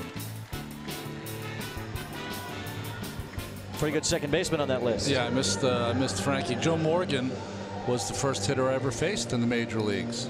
So every time I see him, and we ended up, when I played for the Oakland A's, ended up living about 4 or 5 houses away from each other. I used to see him all the time on the golf course. So you faced Joe Morgan, and how did that go for Joe? Not good for Joe, good for me. And then the second hitter was Mr. Rose. This was for the 1983 Phillies, and the third one was Mike Schmidt. So that's quite a start to a career. Somehow got through them with a strikeout of Morgan, a strikeout of Rose, and I threw the most hellacious curveball to Schmidt 0-2, and he hit a rocket one-hopper to the shortstop for an out. Zach Cozart is batting for Stevenson. So you must have thought this was pretty easy. You got 3 guys who are pretty much Hall of Famers. We know why Rose is there, but a Hall of Fame caliber player, and you get them all out. Sometimes it's good to be young and dumb and think that you know, that you're at the top of your game. That 83 Phillies team will go on to the World Series. They'd lose to the Orioles. Yeah, they borrowed a bunch of players from the Big Red Machine to have some success there in the early 80s. Tony Perez was on that team. Couple of Reds pennants. World champions of baseball half a dozen times. As Cozart swings through the DeGrom slider. Might be the best DeGrom slider we've seen today. It's also a new career high, 206th strikeout for DeGrom this year. Well, it seems like he's finally found that little cutting fastball that he throws to the right-handers. Is it a little too late here, though, after giving up 4 runs?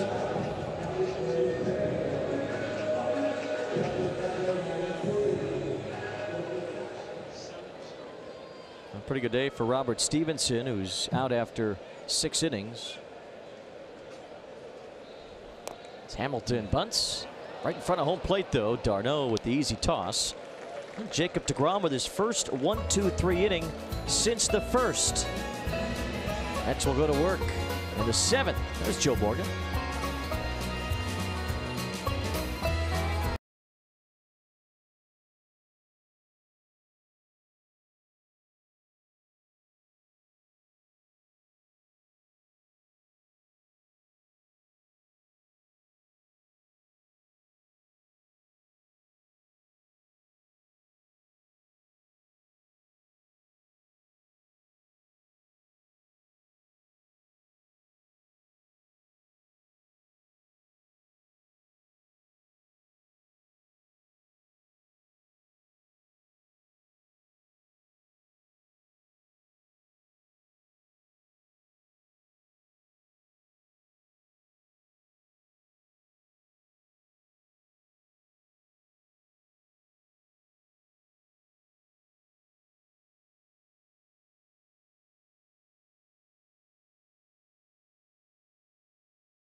To Cincinnati in the 7th. Travis Tyrone coming off his first major league hit. He doubled in the 4th. Michael Lorenzen, the new pitcher, delivers a strike. Well, they're very careful with their young pitchers. So Stevenson out after a nice outing through 6 innings, and Lorenzen a big part of that bullpen. 8 wins out of that bullpen. He's had a tough second half. His ERA 6.94 since the All-Star break. It was 2.93 before it. See if the Mets can take advantage of Lorenzen having a poor couple of months. Good breaking ball there to get ahead of Tyrone. Lorenzen's made 1 career start, as you see Gavin Cecchini on deck. It was against the Mets in June of 2015. It was that suspended game. The Mets had to finish it the next day, and then Steven Matz made his major league debut in the regularly scheduled game against Cincinnati that weekend. What a day that was for Matz, right? 3 hits, 4 RBI, and a win. Brandon Phillips hit a home run, and the first batter that Matz faced. That's right. Not quite the Joe Morgan strikeout that you had, but then Matz settled in, looked pretty good the rest of the day. Tyrone way out in front on that 3-2 pitch. Michael Lorenzen comes in with a strikeout. Get an in-depth preview of tonight's final Jets preseason matchup against the Eagles. Plus, the latest on the Matt Forte trade rumors on the JetsBlog.com, featured on SNY.TV. Gavin Cecchini will bat for DeGrom.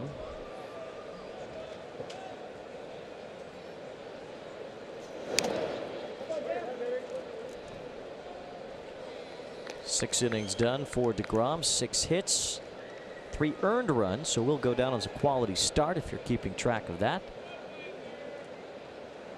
The 5 strikeouts, all he needed for a new career high today, up to 206 on the season. Little blooper, and Cecchini gets it to fall in just out of the reach of Jose Peraza. Good effort by Peraza into the outfield, but just could not haul in the catch. Lorenzen with the breaking ball off the end of the bat from Cecchini. I thought Peraza was going to have a chance to make that. He was tracking, but just over his outstretched glove. So Cecchini gets the pinch hit. First time he's been able to get a pinch hit in 4 tries this year. And now Jose Reyes, who has scored both Mets runs in this game. Back to the top of the order with Cecchini aboard. That's Votto to second for 1. That's all they'll get. Reyes aboard, 2 down now in the inning. We've seen that from Votto twice. He loves throwing the ball around the infield, and this is a nice play to get Cecchini at second base. Comes and gets it. Quick release. Right on time. You know, if you're Cecchini, you try to run as close as you can to that cutout where the dirt meets the grass. Make it a little tougher for the throw from Votto. Ahmed Rosario bats with Reyes aboard and 2 outs. Our trivia answer last inning: we missed a second base National League MVP, Jeff Kent, in 2000. How can that happen? Too busy waxing on about Joe Morgan winning it twice. Forgot about Jeff Kent. Greg in the truck sets the blame interns. That's not nice. Well, we no, can't do that. That's exactly what you do. Oh, okay, great. Oh, yeah. All right, great. Hey, I'm in. The buck doesn't stop here in this booth. It never does. Never reaches here. 2 bouncer for Scooter Gennett. Rosario hustling down, but he's out. And the side retired. Mets got the pinch hit from Cecchini, but that was all. Stretch time in Cincinnati.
produced by Spectrum. Hey Mets fans, join America's fastest growing TV, internet, and voice provider. Get the Spectrum Triple Play today. And by Bud Light, famous among friends. Is that a famous truck we saw out there? That was quite a shot, I'll tell you that, as Familia comes into the game. His inning and 2/3 work the other night was his best since coming back. Third appearance so far since coming back.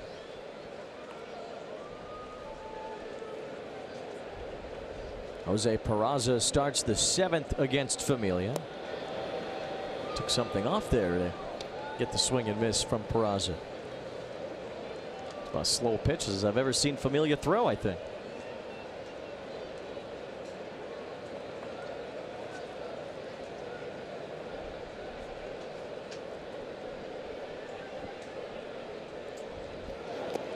Terry Collins has stated that he will get Familia back into the high leverage situations as the final month goes on. We'll see Familia, if not setting up for A.J. Ramos, maybe even back into that closer's role where he's been so good for the Mets the last couple of years. Well, Ramos was good last night, wasn't he? Fantastic to finish it off. Ramos 6 for 6 in saves as a Met. Ahmed Rosario, good scoop and throw in one motion there. We've seen him pat the mid a couple of times and cost him a base. Peraza out by plenty as People's United Bank today's starters. Jacob deGrom, it's okay, but gave up a couple of smashes to Scooter Gennett. One a home run, one a double. Robert Stevenson turning in another quality start for the Reds. They've had nothing but in this series. Here's Votto. Hitless in this game. Haven't seen him draw a walk yet in this one. He's intentionally walked yesterday. Joey Votto has 43 more walks than strikeouts. Only 3 qualified hitters have more walks than strikeouts. Buster Posey by 1, Justin Turner by 8, Votto by 43. And there's a long drive off the bat of Joey Votto. Forget about this one. Way up the bleachers in right field. Home run number 34 for Votto, and it's 5-2 Cincinnati.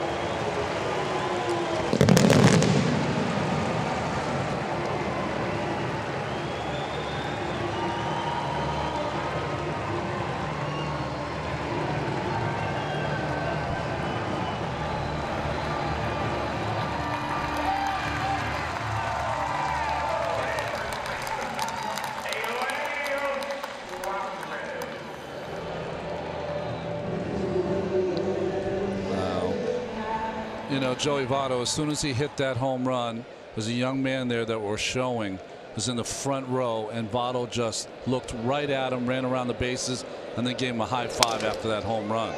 Broken bat. Rosario tracks it down, pats the mitt, and still has time to get Suarez. I mean, just straight to him. High five for the young man in the front row against that screen. Nice gesture there by Joey Votto. Now that kid's gonna get an incredible souvenir. Wow, the home run bat. One of the game's great players. And for all his quirks, a super guy, Joey Votto, making that kid's day.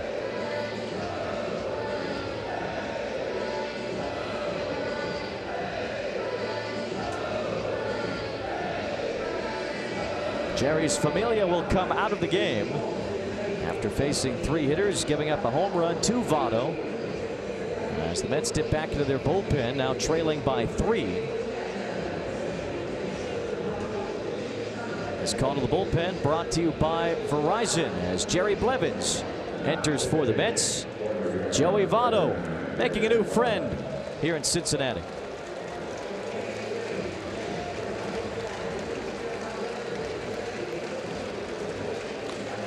Way to go.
Out since last year's wild card game. See that ball, the two-seamer coming off, supposed to be inside, right down the middle of the plate.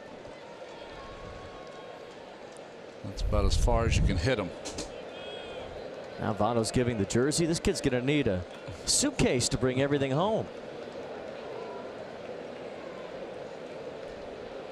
Jerry Blevins, the new Mets pitcher, facing Scooter Gennett, who's had a big day. I think you and I both found it unusual that Familia wasn't left in to finish the inning. That's Jerry's numbers for the year. Perfect 6-0. Well, Familia's velocity was way down. Yeah, you mentioned it on the first pitch slider, which was 82 miles an hour, and then he never threw a fastball over 93. Usually he sits 4 or 5 miles an hour faster than that. He was at 92 on the Votto homer.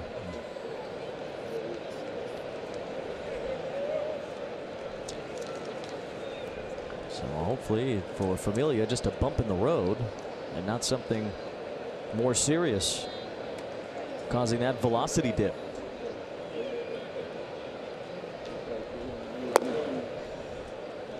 Blevins always has that slow breaking ball for you. Blevins 6-0 this year, just the 6th Mets reliever to ever start a season 6-0.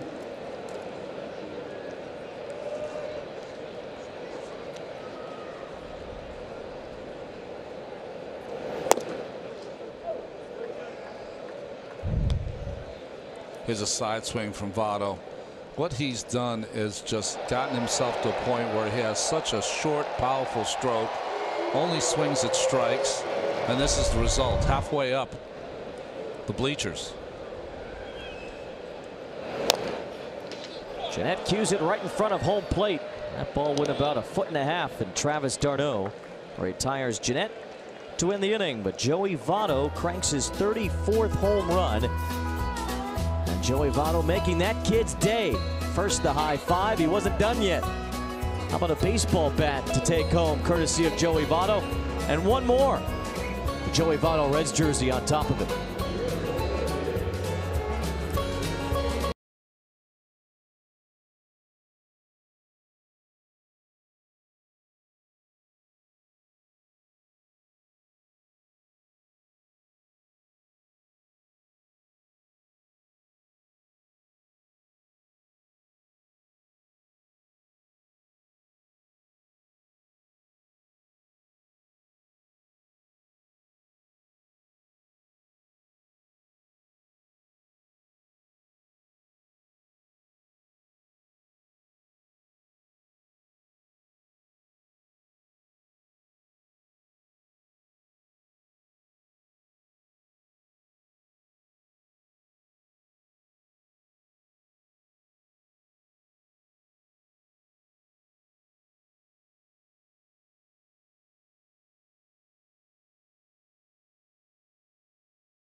Home run of the year, passing a jersey, a bat. Gave the kid a foul ball earlier today.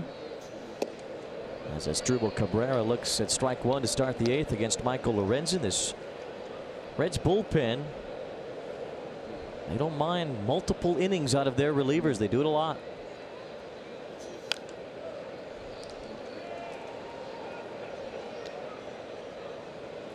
Lorenzen worked a scoreless 7th inning.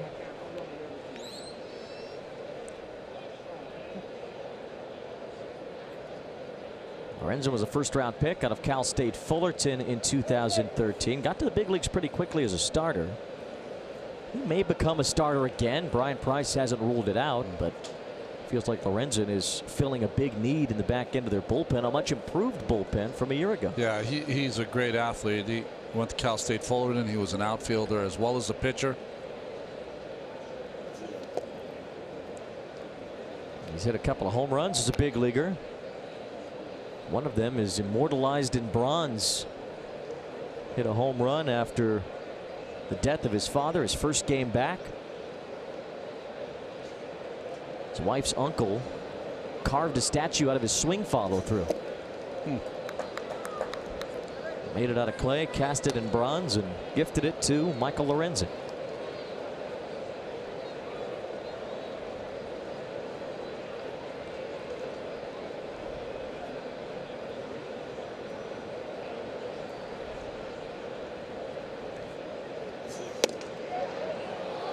Lorenzen thought that was good enough for strike 3.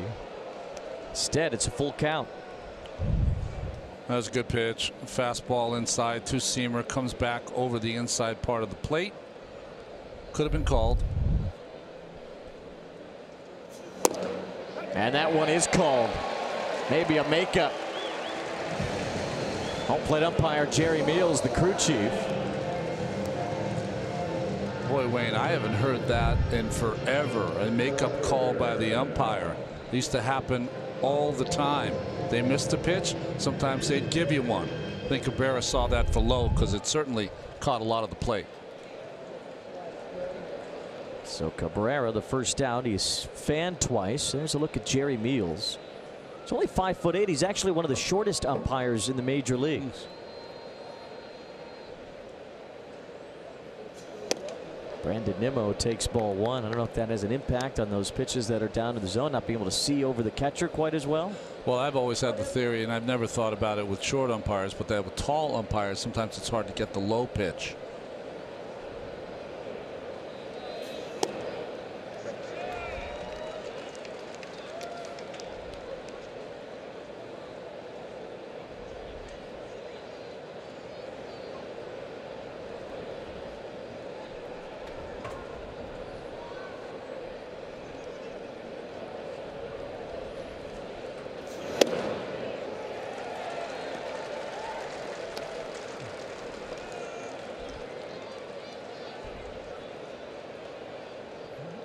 Lorenzen's from the Jake Arrieta school of getting prepared for games. Jacked up, isn't he? Like Arrieta?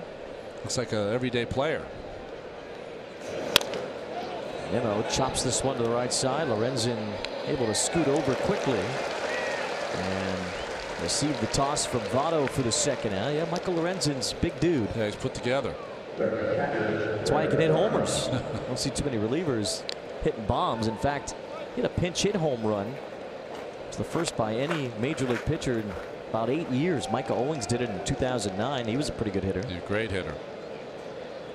Here's d'Arnaud. One hit today for d'Arnaud.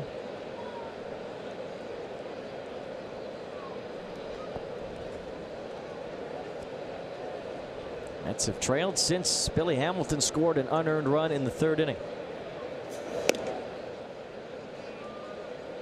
And we talked about the young man that Joey Votto was very generous toward after his home run last inning. That's Walter Herbert. 6 years old. He's part of the Make-A-Wish program. And Joey Votto helping fulfill those wishes today.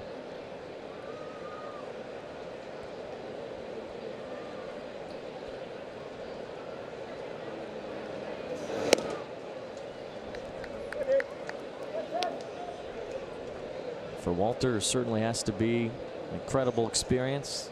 Catch a day game here in Cincinnati. See his favorite player hit a home run.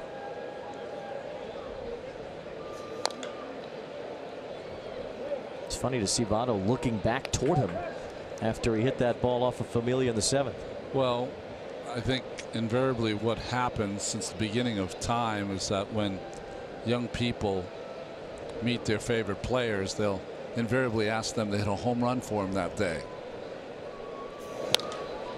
d'Arnaud off the end of his bat. Jeanette makes the call and the catch to end the 8th. Michael Lorenzen, a couple of scoreless frames out of the Reds bullpen. The Mets still down, heading to the bottom of the 8th.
On the latest episode of the SNY.TV digital series, The Amazing Life, presented by Coca-Cola. Check it out now on SNY.TV/Coca-Cola. You guys do have some bizarre preparations. Yeah, we do. I mean, we go through periods where we really decide our open over dinner. We went through a period there. We tried to make it easier on Keith by not telling him what he was going to talk about in the open. That made it better. Jerry Blevins pumps in a strike to Scott Schebler to start the bottom of the 8th. Our thought about the open is that during the open, people are putting their kids to bed or using the restroom or grabbing a cold one. Yeah. So let's get through the open. Minimal problems, and then do the game. It's a good time to make your final preparations before the first pitch. That's right.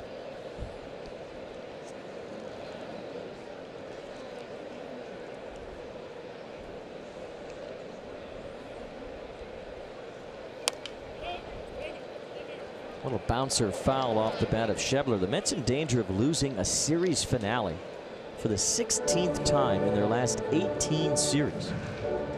It's like the opposite. Remember those Cardinals in 2011 when Yadier Molina started that happy flight? So win the last game before they get on a flight.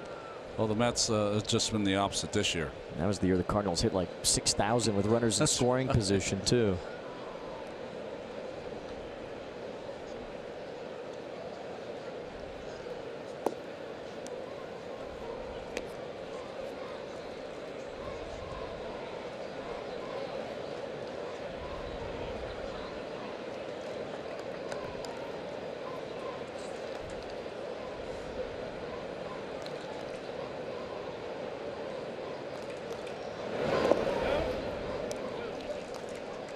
Jerry Blevins, third Mets pitcher today. Jacob deGrom, 6 innings, allowed 3 earned runs, 4 total. Familia, who had a dip in velocity today, faced 3 hitters, gave up a home run to Joey Votto, retired the other 2.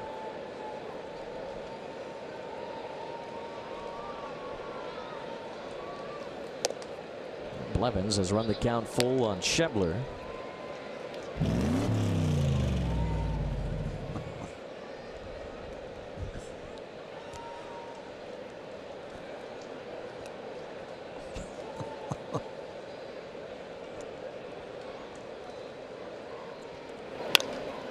That's in the right field. A base hit for Schebler. Reds have their leadoff man on here in the 8th inning. Terry Collins is on his way out to make a pitching change.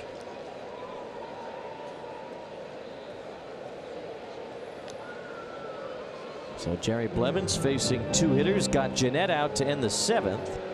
And Schebler leads off the 8th inning with a single. So Mets go back to the pen. Here comes Eric Goodell in a 5-2 game.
Right-handed hitters, and he'll face one here in Patrick Kivlehan to begin his day in the bottom of the 8th inning. Kivlehan and then Turner, the backup catcher today.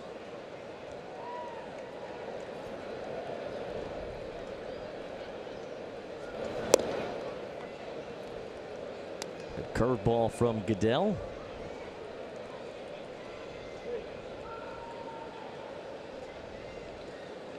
Right, he's batting just .179 against the former UCLA Bruin.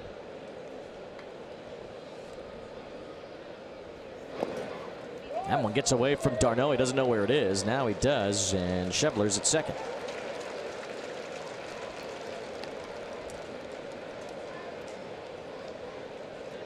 Saw Eric after the wild pitch in the dirt there point at the baseball. That doesn't really ever help the catcher. When you're at the mound, it's right there. The catcher's like, right where? You know, need a little more info. They should be more descriptive. Yes. Back up 2 steps to your left, something like that. Hit hard, but Cabrera sucks it up, looks the runner back to second. There's 1 out. On Saturday, the Mets will start their next series. No game tomorrow. The day-night doubleheader Saturday. Coverage begins at 1:30. The Mets will have Matt Harvey pitch game 1 of that doubleheader against the first-place Houston Astros. For more on them, here's Steve Gills. Well, we know it's going to be a tough weekend for the Astros and the Mets, but one that is necessary. And certainly Jose Altuve, one of the team leaders, said that he's looking forward to getting back and saying that he would run through a wall for the people of Houston. He's that amped to play in front of them. It's tough to imagine, though, Altuve playing any better than he is right now. Leads the American League in so many major categories. Stuart Turner gets into one, and that's gone. A home run for Stuart Turner, just the 2nd of his major league career. Hit one off of Travis Wood a few weeks ago. Now he takes Eric Goodell deep to give the Reds a 7-2 lead.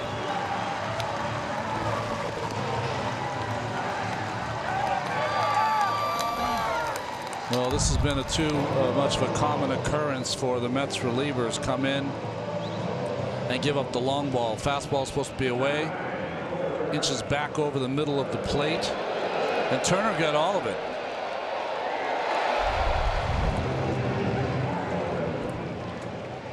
That was a no-doubter off the bat of Turner. He crushed that one. The Reds have hit 3 home runs in this game. The Mets still don't have any in the entire series. And now Adam Duvall, who homered on Tuesday, pinch hits for Michael Lorenzen.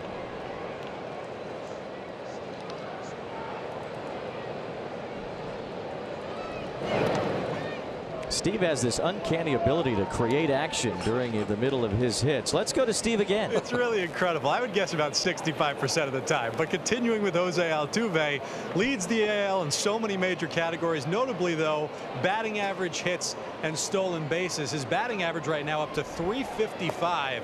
That is 16 points higher than second place in the majors, Charlie Blackmon, and no one in Astros history has had a batting average that high since 1994, Jeff Bagwell. In terms of hits, he's looking to lead the AL in hits for the 4th consecutive season. No player in Major League history has done that. And with stolen bases, Altuve at 29 right now, needs one more for his 6th consecutive 30 stolen base season. Only one other Astro has done that. Cesar Cedeno did it in the 70s. So an incredible year continuing for Jose Altuve.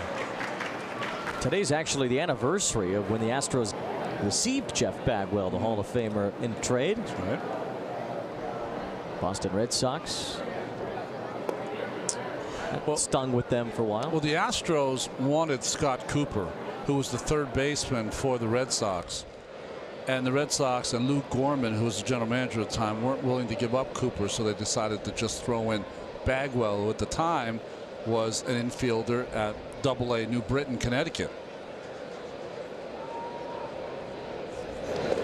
There'll be a return to Houston for Terry Collins this weekend. He managed the Astros back in those mid to late 90s. Some really good teams. Bagwell, Biggio days. Steve Finley. And the Astros pretty good now. You mentioned Carlos Correa might come back. You heard Steve's report on the incredible Jose Altuve. I'm going to ask him how he does it. He's like my size. I thought you were going to ask Steve how he does it, or we're going to have to build a hole in his report every time he comes on. Well, that's just unexplainable. I'm sure Altuve has a good answer. Best record in the American League for now. We mentioned that because you see what they have done since the All-Star break, the starters have not pitched well, that their lead for the #1 record in the AL has shortened. Jose Altuve putting together another MVP caliber season.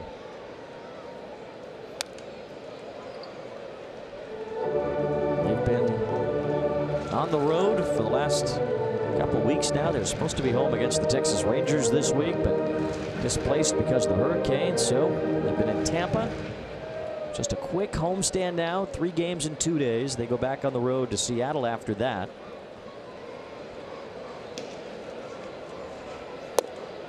And you have to wonder, for the Astros, they got so far ahead, nobody in the AL West could really compete. When the calendar flips to October, they have to start playing intense baseball, something they really haven't had to do for months now.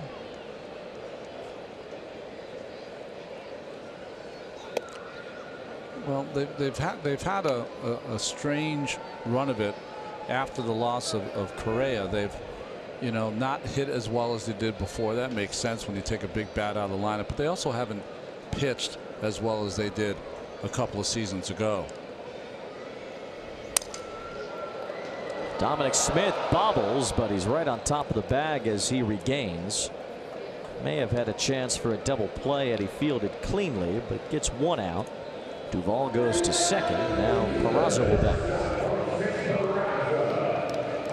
Well, I think that Dominic had intentions of tagging first and throwing the second for the tag play, but took his eye off the ball just ever so slightly, so only got the 1 out. Peraza has a single and a run scored. Came home on Jeanette's double in the 5th. Jeanette 3 RBIs today. Stuart Turner with a home run in this 8th inning to put the Reds up by a handful. Joey Votto's homer today.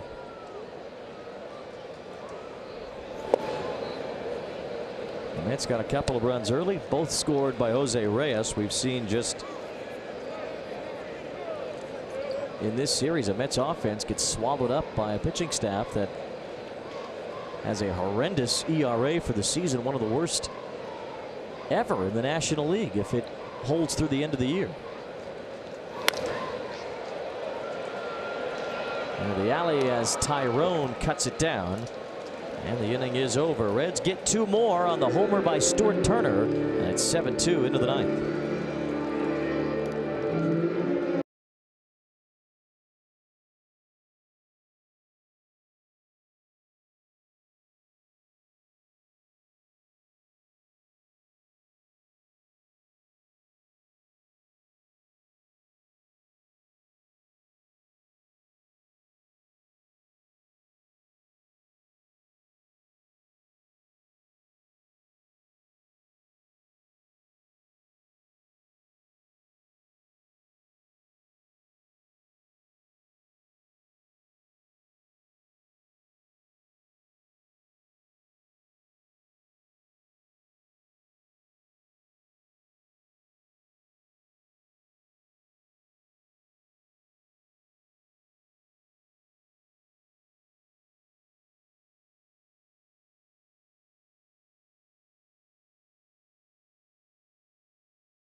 Dominic Smith begins the 9th inning against the Reds closer Raisel Iglesias in a non-save situation.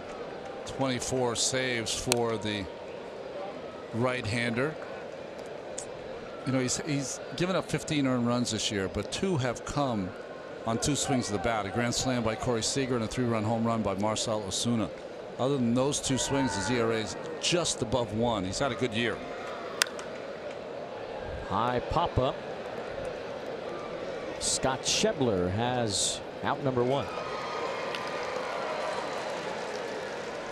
Geico Sports Night tonight at 10:30 as the Giants and Jets finish up preseason play. The U.S. Open continues. And highlights from UConn football on SNY. You mentioned that grand slam Iglesias gave up to Seager.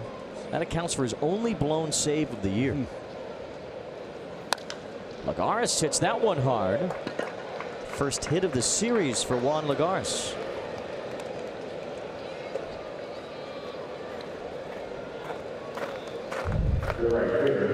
This fastball, first pitch hitting by Lagares. He jumps all over that fastball. Similar to the pitch that Turner hit for a home run.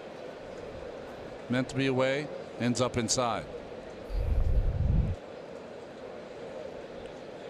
You mentioned the ERA for Iglesias sneaking above 2. As Tyrone takes ball 1. This is the first time this year his ERA has been above 2 at any point. He's had a very good season. He's been asked to get 4 and 6 out saves many times. Well, I was always impressed with him when he was a starter. You know, he has many different arm angles, throws fastball and breaking ball from those arm angles, and is very sneaky fast. He has 6 2-inning saves this year. That's the most in the major leagues in a long time. Billy Koch and Derek Lowe in 2000 each had 7.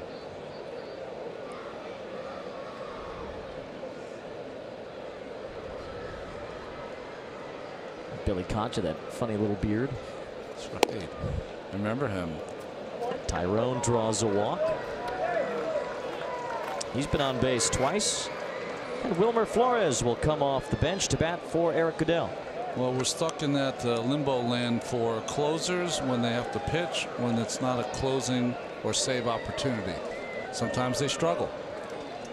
We've seen that happen to A.J. Ramos a couple of times already. Ramos is 6 for 6 in save chances as a Met, but he's had some issues, concentration problems in these types of spots, and Iglesias has allowed 2 Mets to reach, needing 2 more outs. Well, you either are or become an adrenaline junkie once you become a closer. I think that's what it's all about.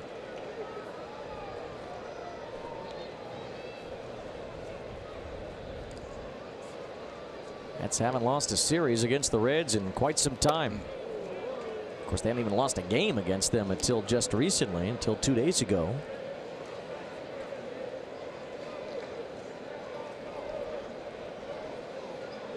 Mets swept the season series each of the last 2 seasons.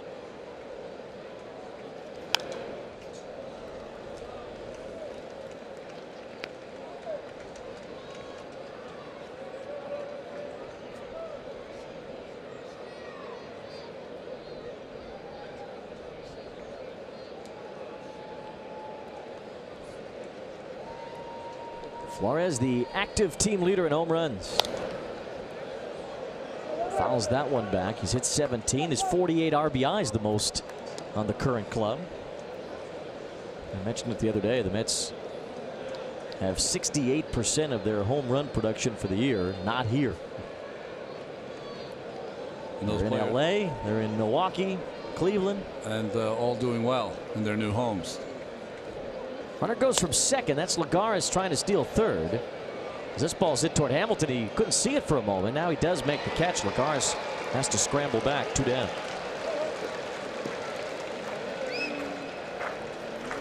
I mean, you know, I don't even know how to address it without getting angry. But, you know, when you see these kind of things, it just, to me, looks like individual selfish play of padding your stats late in the game when the team's allowing you to steal the base.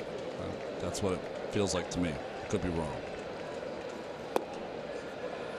Jose Reyes tried to steal third base with 2 outs yesterday and got caught by Tucker Barnhart. Actually tried twice yesterday with 2 outs. He made it the first time. Then Barnhart got him in the top of the 5th.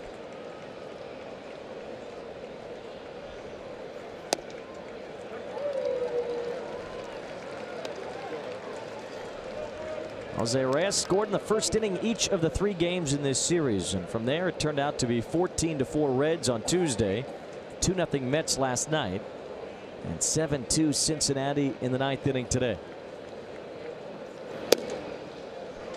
Now the Reds 1 strike away from earning a series victory against the Mets for the first time in 4 years. Mets were on a rampage against Cincinnati. 14 consecutive wins entering this series. They've won 20 of 23 entering today.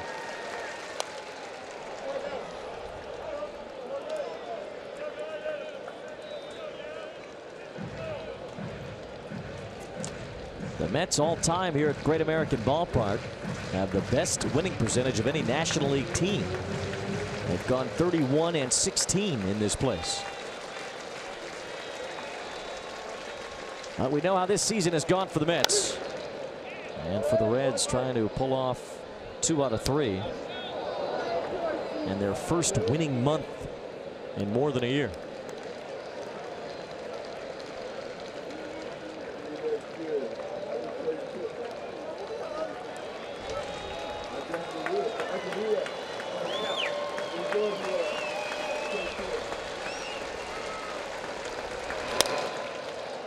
Billy Hamilton waits, and the Cincinnati Reds take 2 out of 3 from the Mets, closing out this one in a 7-2 victory. Reds in 3 homers. Scooter Gennett had 3 RBIs today, and Jacob deGrom on the short end of it, as the Mets get dropped in a series finale for the 16th time in their last 18 series. Fireworks provided all by the Reds today. Jose Reyes with a couple runs scored. Cabrera knocked in a run. Nimmo knocked in a run. And Jacob deGrom was not at his best today. Quality start, but needed more because the Mets offense is dried up. Mr. Red on the run. He looks happy. And the Mets drop a 7-2 ball game. Our Jeep game summary. You see the numbers for deGrom. 3 earned runs in 6 innings, 4 total. Scooter Gennett took him deep, then doubled off the wall in right center field for another RBI. The Reds never looked back from there as they defeat the Mets here this afternoon, 7-2. New York Mets baseball on SNY brought to you by Tito's Handmade Vodka, America's original craft vodka. Visit us at Tito'sVodka.com. My Bob's Discount Furniture. Shop in store or online at mybobs.com. And by Hyundai, there's no better time to buy a new Hyundai than now. See your local Hyundai dealer or visit myhyundai.com. Back with more from Cincinnati as the Mets lose the finale here against the Reds, 7-2 the final.